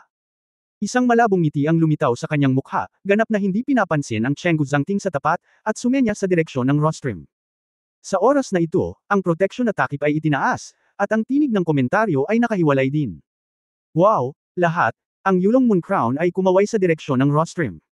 At nagpakita rin siya ng confident na ngiti, o isang nakakaakit na ngiti. Tila may tiwala siya sa sarili niya. Pero, posible bang gawin iyon? Hindi ba ito tila walang kabuluhan, hindi ba siya natatakot na mag-iwan ng masamang impresyon sa puso ni Miss Guyana? Bilang isang komentaryo, ang home court advantage ay lumitaw na sa oras na ito. Pavilion ang ilan. Siyempre nakita ni Guyana ang ngiti ni Tang Wulan, isang misteryosong ngiti. Anong tinatawanan niya? Siya na higit na nakakakilala kay Tang Wulan, sa oras na ito, hindi rin niya maintindihan kung bakit siya tumatawa sa oras na ito. Bagamat naka-makeup siya, malinaw niyang nararamdaman na ang ngiti sa pagsasanay ni Tang Wulan ay mula sa puso. Sa ilang sandali, hindi napigilan ni Guyana na mataranta, isa talaga itong ngiti ng misteryo. Tanging si Tang Wulan lang ang nakakaalam kung bakit siya tumawa. Ang kanyang pinakamalaking pagtitiwala ay nagmula sa damdamin ni Guyana para sa kanya. Sa sandaling iyon, naramdaman niya ang mga kaliskis ng gintong dragon na nakasabit sa leeg ni Guyana. Iyon ay, mula sa kabaligtaran na kaliskis na tinanggal siya sa estado ng Blood Golden Dragon. Oo, lagi niyang sinusuot sa katawan ng kaliskis ng gintong dragon niya, kahit gaano pa katigas ang bibig niya, kahit anong takot nila, hindi niya maiwasang aminin ang nararamdaman niya para sa sarili. Ito ay sapat na. Ito ay tiyak na dahil dito na ang ngiti ni Tang Wulan ay punong-puno, ano pa ba ang mas masaya kaysa dito? Ang kanyang kumpiyansa ay mas malakas kaysa dati. Sa sandaling ito, si Chenggu Zhangting, na nasa tapat lang niya, ay may parehong ekspresyon, ngunit ang kanyang mga baga ay sumabog. Ang taong ito ay palaging napakadaling magalit sa mga tao. Sa tingin ba niya ay nanalo na siya sa sarili niya? Malamig na bamantong hininga si Chenggu Zhangting, at umalangaw-ngaw ang boses sa entablado ng kompetisyon, tanging si Tang Wulan lang ang nakakarinig nito. Sa pagbabalik tanaw, bahagyang sumimangot si Tang Wulan, ano ang pangalan ng iyong multo? Malamig na sinabi ni Chenggu Zhangting, walang saysay ang magbiro. Ipapaalam ko sa iyo mamaya, kung sino ang kwalipikadong maging lalaki niya. Bahagyang ngumiti si Tang Wulan, syempre alam ko, dahil ang taong iyon ay ako, palaging ako. Hindi ikaw. Ngumisi si Chenggu Zhangting at tumigil sa pagsasalita, halatang ayaw niyang makipag-away kay Tang Wulan. Sa sandaling ito, ang labanang ito ay halos kumalat sa buong Daoluo Federation sa pamamagitan ng internet at telebisyon. Upang madagdagan ang impluensya ng martial arts contest na ito, ang Spirit Spreading Pagoda ay laganap hanggat maaari. Magsisimula na ang laro, mangyaring maghanda para sa dalawa. Narinig ang boses ng referee. Sa antas ng Tang Wulan at Chenggu Zhangting na antas ng paglilinang, syempre, walang dapat ihanda. Ang dapat gawin ay inihanda na bago ang laro. 5, 4, 3, 2, 1, magsisimula na ang laro. Ang inaabangang kompetisyon na ito ay nagsimula na. Ang katawan ni Tang Wulan ay biglang sumabog na may asol at lila na mga ilaw ng kuryente, at malaking kulog na kasing kapal ng isang braso ang tumaas, at si Chenggu Zhangting sa di kalayuan ay itinaas ang kanyang kanang kamay, sinasabayan ng mga alon ng mga dragon, na pinapapan ang dragon stick. Wala sa kanila ang umatake sa unang pagkakataon, ngunit ang kani-kanilang spirit ring ay tumaas mula sa ilalim ng kanilang mga paa. Ito ay isang kahangahangang sagupaan. Parehong may malakas na lakas ang dalawang korona. Bagamat hindi sila nagpakita sa mga nakaraang laro, naniniwala kami na dapat silang lahat ay 3-character battle armor masters. Oo, tayo ngayon. Ang malapit na nating makita ay isang labanan mula sa 3-character brawler. Bago magsimula ang laro ngayon, espesyal na pinalakas ng aming staff ang kalasag ng dalawang Crown Violent na nagre-resulta sa kalasag ng buong laban sa kompetisyon. Sa ang larong table ay gumuho. 3-character battle armor master. Ang bilis ng komentaryo ay napakabilis, at ang dalawang panig sa wakas ay lumipat sa larangan ng paglalaro. Ang unang bagay na magsisimula ay si Chenggu Zhangting, na naghahabol ng hininga sa kanyang dibdib, na nagnanais na durugan ang kanyang kalaban. Hawak ang Disc Dragon Stick sa magkabilang kamay, ang katawan ni Chenggu Zhangting ay sumugod sa hangin na parang kidlat, at ang nakasisilaw na puting liwanag ay lumabas sa kanyang katawan.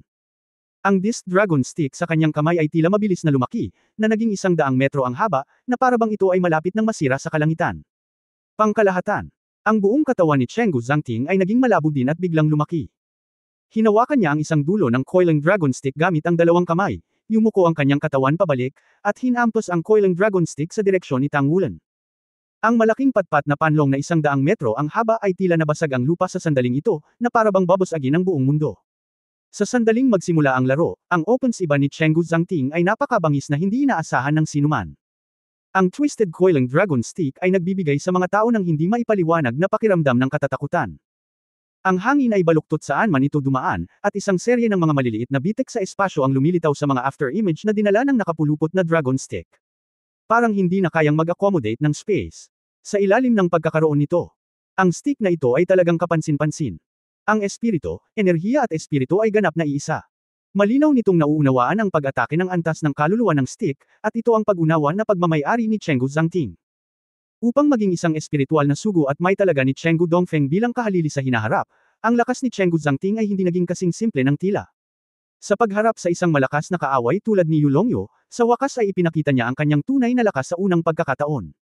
Gagamitin niya ang pinakamalakas na paraan upang talunin ang kalaban at ipakita ang kanyang pinakamalakas na panig. Ito ang self-created soul skill na ipinasa mula sa sinaunang pamilya. Ang walang hanggang pamilya ay maaaring maging pinakamatibay at pinakamatagal na pag-iral ng organisasyon ng Tore ng Espiritu, syempre, ito ay may magandang kaugnayan sa sarili nitong lakas. Ang kakanyahan ng Panlong Stick ay namamalagi sa hindi sumusuko.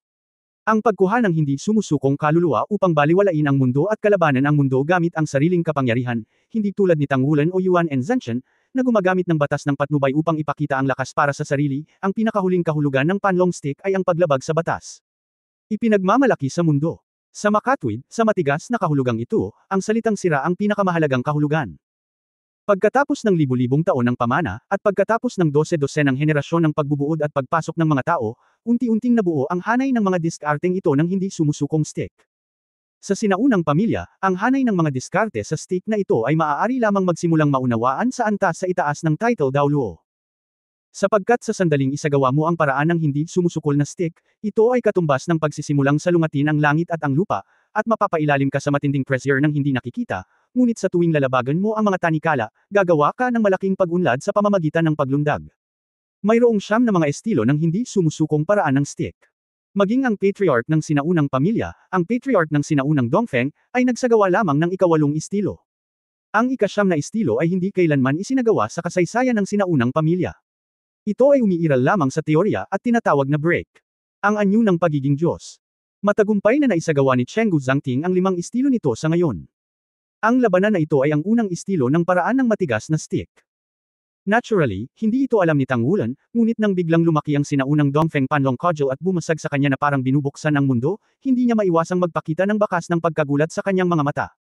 Dahil malinaw niyang nararamdaman ang pagtanggi, parang binubuksan ang mundo, hindi niya maiwasang magpakita ng bakas ng pagkagulat sa kanyang mga mata. Dahil malinaw niyang nararamdaman ang pagtanggi sa istilong ito mula sa nakapaligid na mundo, ngunit ang ganitong uri ng pagtanggi ay binago sa sarili niyang pag-atake ni Chenggu Zhangting. Sa projection ng espiritual na mundo ni Tang Wulan, ito ay medyo parang bumabagsak ang langit. Lumabas si Tang Wulan, ang tao ay nasa ere na, at huminga siya ng malalim, na parabang ang buong pagkatao niya ay naging matangkad at tuwid sa isang iglap. Ang kanang kamao ay unang binawi sa baywang, at pagkatapos ay lumiko ang kalahati, pinaikot ang baywang at nanginginig ang kanyang mga balikat, at sumabog. Ang suntok na ito ay simple at prangka, hindi ito mukhang magarbong, at wala itong ganoong kalamag na liwanag at anino. Sa harap ng malaking dragon stick, ito ay parang isang ephemera na umuuga sa isang puno. Mula sa biswal na pananaw, hindi alam ng kamao ni Tang Wulan kung kailan ito naging asul-lilang, malinaw na kristal, kasing lalim ng sepiro. Sa pagsabog niya ng suntok, may bahagyang ugong sa hangin. Ang komplikado ay simple. Muntik nang mapabulalas ang komentarista na si Effie. Nagsisiman siya, iyon talaga ang naisip niya nang makita ang suntok na ito. Boom! Ang banggaan ay biglang sumabog. Sa isang iglap, ang buong mundo ay tila marahas na ng inag, na nagbibigay sa mga tao ng pakiramdam ng panginginig. Ang isang figure ay nahulog mula sa langit, tulad ng isang meteorite na bumabagsak, at nahulog sa lupa na may boom. Sa gitna ng kanyang mga paa, kumalat ang malalaking bitek sa paligid. Si Tang Wulan iyon. At tumalbog ang panlong stick ni Chenggu Zhangting. Malinaw na makikita na ang malaking bilang ng pino at siksik na kulog at kidlat ay lumitaw sa panlong stick, habang ang figure ni Chenggu Zhangting bilang gumagamit ay nakabawi sa orihinal na hugis, ngunit nabigo. Patuloy na habulin si Tang Wulan. Pantay na hinati. Tuwang-tuwang sumigaw muli si Effie, ang Yulongyo contestant ay nabasag pabalik sa lupa ng panlong stick. Ang korona ni Chenggu Zhangting ay dapat na naapektuhan ng kulog at kidlat, at siya ay naparalisa, kaya hindi siya makahabol sa oras. Ito ay talagang totoo. Isang siglo na pagbangga. Pakitingnan, ang lupa sa ilalim ng yulong na korona ay talagang alam mo na ang yulong na korona ay napakatindi ng bitek na ito. Reinforced, at makakayanan nito ang pambobomba ng fixed-mounted soul-guided shell sa ibaba ng level 8. Noong panahong iyon, nagkaroon ng matinding pinsala, may isip kung gaano karahas ang banggaan sa pagitan ng dalawang korona. Bahagyang ipinikit ni Tang Wulan ang kanyang mga mata, nakatayo, bahagyang nanginginig ang kanyang katawan, na dahil sa malakas na impluwensyang nakakabit sa panlong stick. Sa sandaling nagbanggaan ang dalawang panig, malinaw na naramdaman niya ang isang malakas na ideya na nagmumula sa dragon stick ni Chenggu Zhangting. Malakas ang aura nito na parabang dudurugin niya ang sarili, puno ng hindi maawat na katigasan ng ulo. Sa pagmamalaki. Ito ay hindi isang purong pag-atake sa kaisipan, ngunit isang tempered fighting intent. Hindi napigilan ni Tang Wulan ang buntong hininga sa kanyang puso. Tulad ng inaasahan, walang sino man ang maaaring magtagumpay ng basta-basta. Ang walang hanggang pamilya ay maaaring tumayo ng tuwid, at ito ay talagang may matibay na pamana. Ang stick na ito ay ang tunay na kakayahan ni Chenggu Zhangting. Nagulat din si Chenggu Zhangting sa oras na ito, tulad ng sinabi ng komentarista na si Effie, ngayon lang siya nakaramdam ng manhid sa buong katawan. Ang pangunahing isyo ay wala pa rito. Ang susi ay sa banggaan kanina, malinaw na naramdaman niya na ang kapangyarihan ng mundong itinutulak ng kanyang hindi pagsuko ay tila hindi nasusunod sa kanyang utos, at ito ay bumagsak sa sandali ng banggaan. Ang ganitong uri ng kapangyarihan ay hindi talaga naglaro. Anong nangyayari dito? Sa katunayan, kahit na ang paraan ng hindi sumusukong stick ay gumagamit ng hindi sumusukong paraan upang labagin ang batas, ito ay talagang isang paraan upang gamitin ang batas, ngunit ginagawa nila ito ng mas sukdulan, katulad ng paraan ng pagsira at pagkatapos ay nagpapaalipin, hindi paglabag sa lahat ng mga batas, ngunit sa isang iglap. Gawin ito sa loob ng saklaw. Karibal talaga itong Jade Dragon Moon. Saglit na nagkatitigan ang magkabilang panig, at muling tumalon si Tang Wulan, habang nayuyugyog ni Yulungyo ang mahabang patpat sa kanyang kamay, at libo-libong stick shadow ang nakapatong, at sunod-sunod siyang tumangay kay Tang Wulan. Ang stick na ito ay unang nagwalas mula sa itaas hanggang sa ibaba hanggang sa gilid, at pagkatapos ay gumulong mula sa ibaba hanggang sa itaas patungo sa Tang Wulan. Napakabigat ng mga stick figure na ginagawa nitong hindi maunawaan ng mga tao ang tunay na direksyon nito, at kahit na ang mental na kapangyarihan ay hindi maramdaman ang tunay na punto ng pag-atake. Ang katatagan ng stick ay perpektong nagtatago sa kapangyarihan ng stick na ito. Namumula ang mukha ni Tang Wulan, at huminto ang kanyang katawan sa hangin. Pagharap sa nakataas na patpat, ang mga kaliskis ng asul at lila na dragon ay agad na lumitaw sa ibabaw ng kanyang katawan, ganap na natatakpan ang kanyang sarili, at pagkatapos ay lumiwanag ang mga kaliskis ng dragon, na sumasalamin sa liwanag na parang salamin. Ito ang nangingibabaw na katawan ng Golden Dragon sa kaso ng mga dumadagandong na baging na may kulog at kidlat. Isang layer ng blue-violet light din ang nag-spray out mula sa katawan ni Tang Wulan, longgang. Boom! Si Yulong Yimyan ay hindi sinubukang umiwas o makabawi, at hinayaan ang panlong stick na tumama sa kanya. Tingnan mo siya ay dinampot, at ang kanyang katawan ay dapat na pansamantalang nawalan ng kontrol. Ang korona ni Chenggu Zhangting ay napakalakas. Diyos ko, bakit lumitaw muli ang isang coiling dragon stick sa hangin? Napakalakas ng suntok na ito na kahit na ang hangin ay naalis mula sa isang dimensional na fissure. Gaya ng ipinaliwanag ng gulat na komento ni Effie, nang si Tang Wulan ay tinalon ng panlong stick mula sa ibaba hanggang sa itaas, isa pang stick ang lumitaw sa langit, na nahulog mula sa langit, medyo katulad ng nakaraang labanan sa pagitan ng langit at lupa, ngunit ang kombinasyon ng itaas at ibaba ay kitang-kita. Mas nakakatakot. Nakakaloka. Ang pangalawang estilo ng matigas na paraan ng stick.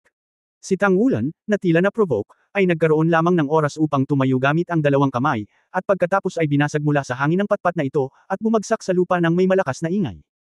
Sa pagkakataong ito, ang buong pagkatao ni Tang Wulan ay ipinako sa lupa na parang pako. Tuluyan itong nabasag mula sa baywang pababa. Ito.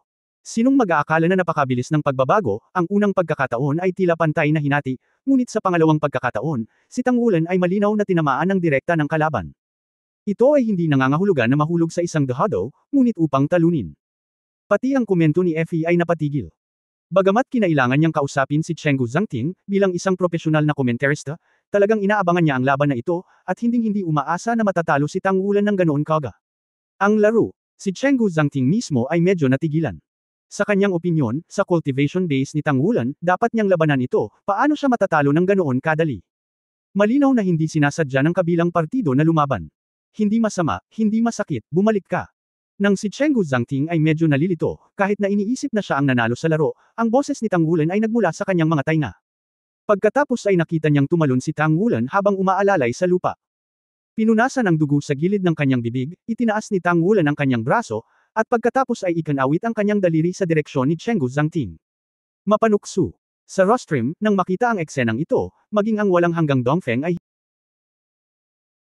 hindi maiwasang makaramdam ng kaunting pagkasilaw. Siyempre alam niya kung gaano kalakas ang nakakagulat na pag-atake. Kapag isinaaktibo ang hindi sumusukong stick technique, sa katunayan ang pagiging epektibo ng pakikipaglaban ni Chenggu Zhangting ay nasa antas na ng ganap na Super Daoluo. Ngunit sa harap ng gayong pag-atake, hindi lamang ito binuhat ni Tang Wulan, ngunit tila maayos din. Anong uri ng anti-strike na kakayahan ang magagawa nito? Alam mo, hindi siya nagsusuot ng battle armor. Ngunit sa oras na ito, mainit ang puso ni Tang Wulan, dahil kahit siya mismo ay hindi inaasahan na mangyayari ito. Kaagad pagkatapos ng unang labanan ng cudgel, malinaw niyang naramdaman na ang kanyang katawan ay apektado ng batas ng pagkawasak ng hindi sumusukong cudgel, na nagreresulta sa isang estado ng katigasan. Ngunit sa sandaling iyon, malinaw niyang naramdaman na ang mga batas na nilabag at hinihimok ng hindi sumusukong pamamaraan ng patpat ay naramdaman ng hininga ng kanyang katawan, na parabang nakahanap siya ng tahanan, na sunod-sunod na bumubuhos sa kanyang katawan. Hindi ito ang batas ng pitong kulay, ngunit ang pinakadalisay na batas ng pinagmulan ng kontinente ng Daoluo. Bilang pabor sa eroplano, si Tang Wulan ay syempre madaling ituring ng mga ito bilang kanya. Karaniwan, pinapaboran lamang nila si Tang Wulan sa isang tiyak na lawak, na ginagawang mas madali para sa kanya na maunawaan ang mga batas ng mundong ito upang magamit at gabayan niya siya. Sa isang kahulugan, ang batas ng eroplano ay katumbas ng sigla ng eroplano para sa buong eroplano. Ang walang tigil na paraan ng stick ay ang sirain at hiramin ng kapangyarihan ng batas, na pinsala sa batas ng mismong eroplano, at ang batas mismo ng eroplano, kahit na ito ay pangalagaan si Tang Wulan, imposibleng ibigay sa kanya ang kanyang sigla. Iyon ang pinakamahalagang pag-iral upang mapanatili ang eroplano. Ngunit ang kasalukuyang sitwasyon ay ang hindi sumusukong paraan ng stick ay sumisira sa maliliit na batas, at ang kapangyarihan ng mga batas na ito ay masisira pagkatapos gamitin ito, at hindi talaga maa-absorb ni Chenggu Zhangting. Ito ang matibay na disbentahan ng mismong paraan ng matigas na stick. Kahit papaano hindi ito makikilala ng eroplano. Sa makatuwid, si Tang Wulan, ang anak ng kalikasan, na pinaburan ng Daoluo Continent Plane, ang naging outlet para sa mga sirang batas na ito. Sa makatuwid, naramdaman lamang ni Chenggu Zhangting na pagkatapos ng banggaan sa pagitan niya at ni Tang Wulan, ang kapangyarihan ng gabay na batas ay tila direktang nawala. Ang katotohanan ay hindi ito bumagsak, ngunit hinigop ni Tang Wulan. Ang dalisay na kapangyarihan ng mga batas na ito ay hindi direktang magpapalaki sa lakas ni Tang Wulan, ngunit gagawin nitong mas tugma siya sa buong eroplano ng Daoluo Continent, at magiging malaking tulong sa mga tuntunin ng pangunawa at kapangyarihan ng pagganyak sa langit at lupa. Ang normal na paglilinang ay imposible lamang na makuha ang kapangyarihan ng batas sa ganitong paraan. Hindi madali para kay Tang Wulan na ma-absorb ang elemental na batas sa makulay na sakuna ng kulog. At ngayon ay may napakagandang pagkakataon para kay Tang Wulan na palayain ito. Nag-aalala siya na hindi pa niya masyadong naiintindihan ang batas, at hindi niya maipagpatuloy ang pagsasama-sama ng iba pa niyang kakayahan para lumikha ng ipinagbabawal na batas ng Dragon Emperor. Sa pamamagitan ng mga dalisay na batas na ito ng langit at lupa na pinagsama, walang alinlangan na malaking tulong para sa kanya ang paglikha ng Dragon Emperor Forbidden Law. Sa makatuwid, direkta niyang kinuha ang panganib at dinala ang pangalawang stick ni Chenggu Zhangting. Ang matigas na paraan ng stick ay talagang napakalakas kaya si Tang Wulan mismo ay nasugatan ng pilitin siyang buhatin ito. Gayunpaman, sa pagkakataong ito ay mayroon siyang mas malalim na karanasan sa pagsasanib ng batas ng eroplano sa kanyang sarili pagkatapos masira. Napakasarap talaga ng pakiramdam na ito. Ang kanyang mental na kapangyarihan ay umabot na sa antas ng concretization ng pag-iisip, kaya ang pakiramdam ay partikular na malinaw,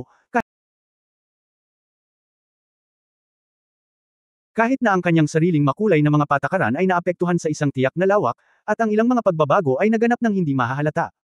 Ang kanilang mga kaluluwa ay nagsaya at lumukso sa kanilang buong katawan. Para sa mga espiritu, ang kapangyarihan ng mga batas ng pangunahing eroplano ay ang kanilang pinakamahusay na gamot na pampalakas. Ang tonic na ito ay hindi upang mapabuti ang paglilinang, ngunit upang sublimate. Matapos ang anumang pag-iral ay nilinang sa isang tiyak na antas, ang akumulasyon ng quantitative na pagbabago ay nangangailangan ng isang pagsabog ng qualitative na pagbabago. Ngunit sa katunayan, bagamat ang pagbabago ng husay ay malamang na mangyari sa isang iglap, ang sandaling ito ang pinakamahirap. Ang batas ng mga eroplano ay isang pagkakataon para sa naturang sublimation. Tulad ng abyssal plane na gustong lusubin ang Daoluo Continent, para sa mga ordinaryong nilalang na abyssal, lahat ng enerhiya sa buhay ang pinakagusto nila. Para sa Abyssal Monarch, ang Lord of the Abyssal Plane, gusto niya talagang lamunin ito. Oo, ito ang batas ng eroplano ng Daoluo Continent. Pagbutihin ang iyong sarili sa pamamagitan ng paglamon sa prinsipyong ito ng pangunahing eroplano at gumawa ng ebolusyon.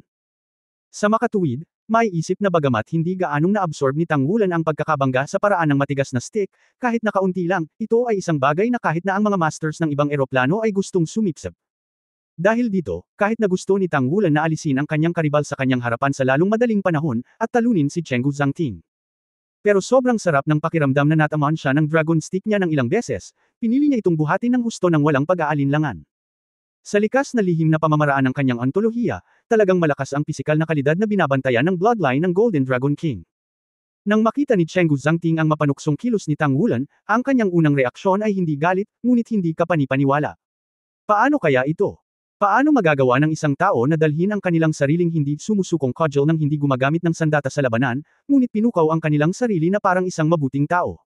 Ito ay hindi makaagham. Tao ba yun? Ano ang kanyang defensive power?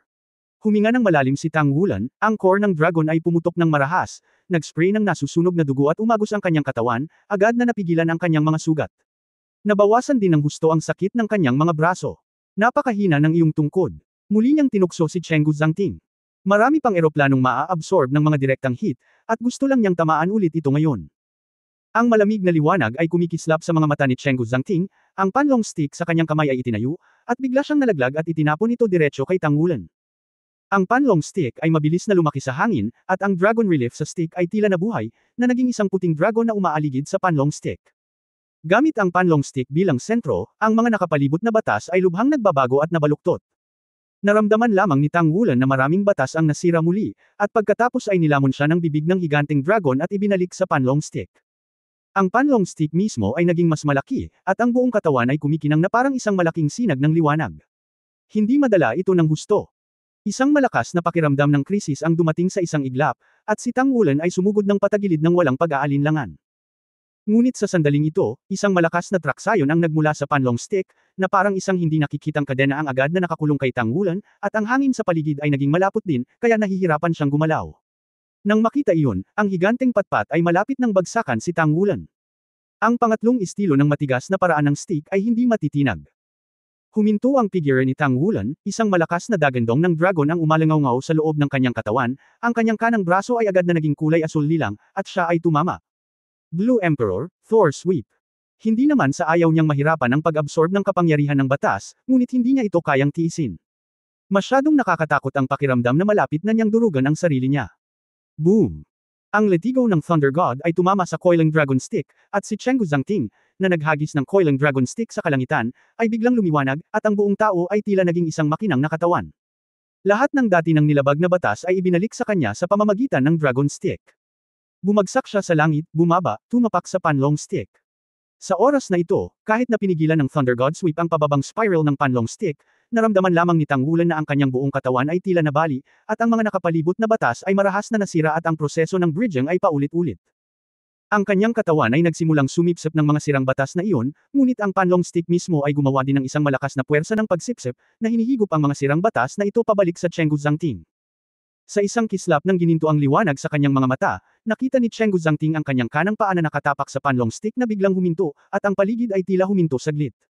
Ito ay hindi isang retrospect ng oras at espasyo, ngunit isang solidification ng oras at espasyo. Dahil ginamit ni Tang Wulan ang time-space retrospective para lumaban noong nakikipaglaban siya sa Five Gods sa Star Luo Empire, ngunit ngayon ay hindi niya maihayag ang kanyang pagkakakilanlan, kaya hindi niya ito magagamit. Ngunit sa pagpapabuti ng kanyang espiritual na kapangyarihan, siya ay ibang-iba rin sa dati, at siya ay makakagawa ng mas banayad na kontrol sa kanyang espiritual na kaharian. Habang huminto sandali, sumigaw si Tang Wulan, nakataas ang kanyang mga kamay, at sunod-sunod na kulog ang umalangaw-ngaw sa kanyang katawan bilang sentro. Ang kulog ay pumutok sa 7 kulay, at pilit na itinaas ang panlong. Ang kapigatian ng mga elemento, ang batas ng makulay. Dumagundong ang makulay na kulog, tuluyang sumabog ang panlong stick. Ang figure ni Tang Wulan ay kumislap, nagmamadaling lumabas sa hanay na sakop ng panlong stick, at sinira ang mga tanikala sa pamamagitan ng pagdaragdag ng longgang sa makulay na panuntunan. Hanggang sa oras na ito, ang paa ni Chenggu Zhangting ay tumapak sa panlong stick, at ang panlong stick ay bumagsak sa lupa. Nanginginig ang lindol, at nagpatuloy ang nakakatalam na dagandong. Naging maliwanag ang buong pagkatao ni Chenggu Zhangting. Sa oras na ito, nakita ng madla si Tang Wulan na medyo nahihiya, at may kaunting liwanag din na sumisikat mula sa kanya sa oras na ito. Iyon ay isang asul-violet na liwanag na lugar, at ang mga piraso ng sandata ng labanan na halos sepiro ay bumulwak ng mabilis, na nakatikip sa buong katawan. Ito ang free character battle armor ni Tang Wulan na si Long Yio. Ang blue-purple na kulay ay ginawa ni Thunder. Sa pag-unawa ni Tang Wulan sa metal at sa kanyang kakayahang magtakpan, ito ay syempre wala. Sa pag-aari ni Long Yio ng katawan, biglang nagbago ang aura ni Tang Wulan, isang layer ng asul-violet na liwanag ang bumulwak mula sa kanyang katawan, at ang biglaang puwersa ng pagsipsip ng longgang, na ilang beses na mas malakas kaysa dati, ay nalabanan ito. Kasabay nito, libu-libong thunderbolts ang sumabog palabas na nakasentro sa katawan ni Tang Wulan, na naging gubat ng kulog at kidlat upang takpan ang mga manunood. Ito ang unang pagkakataon na naglunsad ng counterattack si Tang Wulan. Ang buong katawan ni Chenggu Zhangting ay kumikislap na may maliwanag na ilaw, at may bakas ng paghamak sa gilid ng kanyang bibig. Sa harap ng sarili niyang paraan ng hindi sumusukong stick, talagang nakaunat ang kalaban, at nanguna sa paggamit ng battle armor. Ngunit sa sumunod na sandali, bigla siyang nakaramdam ng matinding krisis, at ang kanyang hindi malay na figure ay umatras, na parabang hinigop ng panlong stick ang kanyang buong pagkatao. Isang asul-violet na kamao ang lumitaw mula sa kawalan at binomba ang kawalan. Sa ilalim ng takip ng hindi mabilang na mga kulog, ang pakiramdam ng pagpindot sa dragon stick upang tumingin patayo ay mas nakakagulat. May kalamangan si Chenggu Zhangting. Siya ang nanguna sa pagpilit sa tatlong karakter na battle armor ng kalaban. Kaya lang ang 3-character battle armor sa ilalim ng Yulong Moon Crown ay talagang napakarilag. Hindi ba't ang mga ganitong komplikadong pattern ay ang pangunahing array, tama? Ito ay isang tatlong character na armor ng labanan. Ano ang uri ng material na kailangan gawin ito gamit ang core na armor na may core? Kaya ba ito ang susunod na laro ay magiging mas kapana-panabik? Ito ang unang pagkakataon na nakita natin ang battle armor sa ilalim ng Yulong Moon Crown. Matigas na ipinaliwanag ni Effie, at sigurado, hindi ganoon kadaling matalo si Yulongyo. Ngunit ang pagiging unang mapipilitang lumabas sa battle armor ay dahado na sa banggaan ng Soul Master. Sa oras na ito, nakarating na si Tang Wulan sa lugar kung saan naroon noon si Chenggu Zhangting, at natapakan ng panlong cudgel gamit ang isang paa. Ang puting dragon ay lumundag, nag-spray ng puting hininga patungo kay Tang Wulan. Ito ang hininga na isinasama ang kapangyarihan ng batas. O dahil sa pag-absorb ng mga batas ng eroplano, ang puting dragon na ito ay hindi natatakot sa hininga ng Golden Dragon King sa katawan ni Tang Wulan. May ngiti sa sulok ng bibig ni Tang Wulan. Nanguna siya sa pagpapakawalan ng sandata sa labanan. Siyempre, hindi dahil sa takot siya kay Chenggu Zhangting, at hindi rin siya marunong lumaban. Ngunit sa pangangalaga ng armor ng labanan, mas mahusay siyang matalo. Na parang nawalan ng malay, pinag-krus ni Tang Wulan ang kanyang mga braso sa kanyang harapan, at biglang tiniis ang pagbuga ng hininga. Ang Dragon Moon Language Battle Armor ay kumikinang ng maliwanag, ngunit ang Dragon Gang sa ibabaw ay mabilis na lumiit papasok na parang natunaw. Ang panlong stick ay nawala sa manipis na hangin. Hindi alam ni Chenggu Zhangting kung kailan siya nagpakita sa likod ni Tang Wulan. Ang panlong stick ay tumawid at tumama sa likod ni Tang Wulan ng marahas. Sa bulalas ng madla, si Tang Wulan ay nabasag na parang baseball at nontog sa proteksyon na takip sa di kalayuan. Sa gitna ng marahas na dagandong, ang kanyang buong katawan ay umalag sa kalasag. Ngunit bago bumagsak sa lupa, ang mga pakpak ay kumalat sa kanyang likuran, at pagkatapos ng isang magaling na pagtalikod, ang kanyang mga daliri sa paa ay bahagyang dumampi sa lupa, siya ay tumalbog muli, at lumipad ng diretso sa Chenggu Zhangting sa hangin. Nanlaki ang mga mata ni Chenggu Zhangting. Masyadong mataas ang depensa ng kanyang battle armor, di ba? Dahil diretsyong nabasag ako sa isang stick, parang gumuho ang halo, pero parang hindi gaanong naapektuhan ang main body. Paano niya nalaman na ang paghahambing ng kalidad ng battle armor sa isang master craftsman ay hindi makaagham? Ilang psychic alloy ang ginamit ng Dragon Moon Battle Armor ni Tang Wulan. Ang malakas na kakayahan sa pag-aayos ng sarili at malakas na kapangyarihan ng pagtatanggol na iyon ng kaluluwa ay halos masasabing ang pinakamahusay sa lahat ng tatlong karakter na armor ng labanan sa kontemporaryong panahon. Ang dahilan kung bakit gusto niyang bumuo ng isang 4-character battle armor para sa kanyang sarili ay napakahirap dahil ang kanyang 3-character battle armor mismo ay masyadong malakas. Sa mga kinatatayuan, bakit palaging binubugbog ang boss? Ito ay hindi makaagham. Hindi ba siya masyadong hindi nasisiyahan sa lalaking si Chenggu Zhangting? Mukhang hindi ang kanyang lakas. Pinanood ni Xie ang laro na may hitsura ng hindi pagkakaunawaan. Alam na alam niya ang estilo ng pakikipaglaban ni Tang Wulan, at tiyak na mailalarawan niya ito bilang agresyon na parang apoy. Ang walang kapantay na lakas ng pagsabog ay palaging isang pag-atake. Kapag ang lakas ng kalaban ay hindi nangangahulugang mas malakas kaysa sa kanya, ito ang unang pagkakataon na nakita siya ni Xie na naglalaro ng ganoon katahimik. Kahit na ito ay ang desisyon ng limang Diyos, hindi ako kailanman napahiya. Hehe, stupid boy. Tignan mong mabuti. Hindi ganoon ka-simple. I guess may na-encounter na si Wulan. Interesting talaga ang stick method na iyon. Inihagis ni Erming ang maalog sa kanyang bibig at ngumiti. Sabi. Tumanggaw din si Yuanan Yahui, at sinabing, ang kapitan ay pinakamagaling sa paglusob sa labanan. Talagang hindi ito ang paraan niya ng pakikipaglaban, dapat ito ay isang ideya. Sinabi ni Erming, sa stick technique ng batang lalaking iyon na nakaputing damit, tila may pakiramdam ng paghaharap sa batas. Nararamdaman ko ang galit ng eroplano, ngunit walang ibang paraan. Dapat ay ang partikularidad ng kanyang martial soul. Ang martial soul mismo ay maaaring mabulag. Ang kakayahan ng eroplano. Palakasin ang iyong sarili sa pamamagitan ng pagsira sa eroplano, kaya pakiramdam ko ang kapangyarihan ng pag-atake ay napakalakas. Makipag head-to-head ka sa kanya, tinatayang mahirap manalo. You are against the law is not enough. Nagulat si Yuan Yahui sa kanyang ninuno, napakalakas ba nito? Hindi niya talaga nakita si Chenggu Zhangting sa kanyang mga mata. Gatlang M. For more videos, please like, share and subscribe.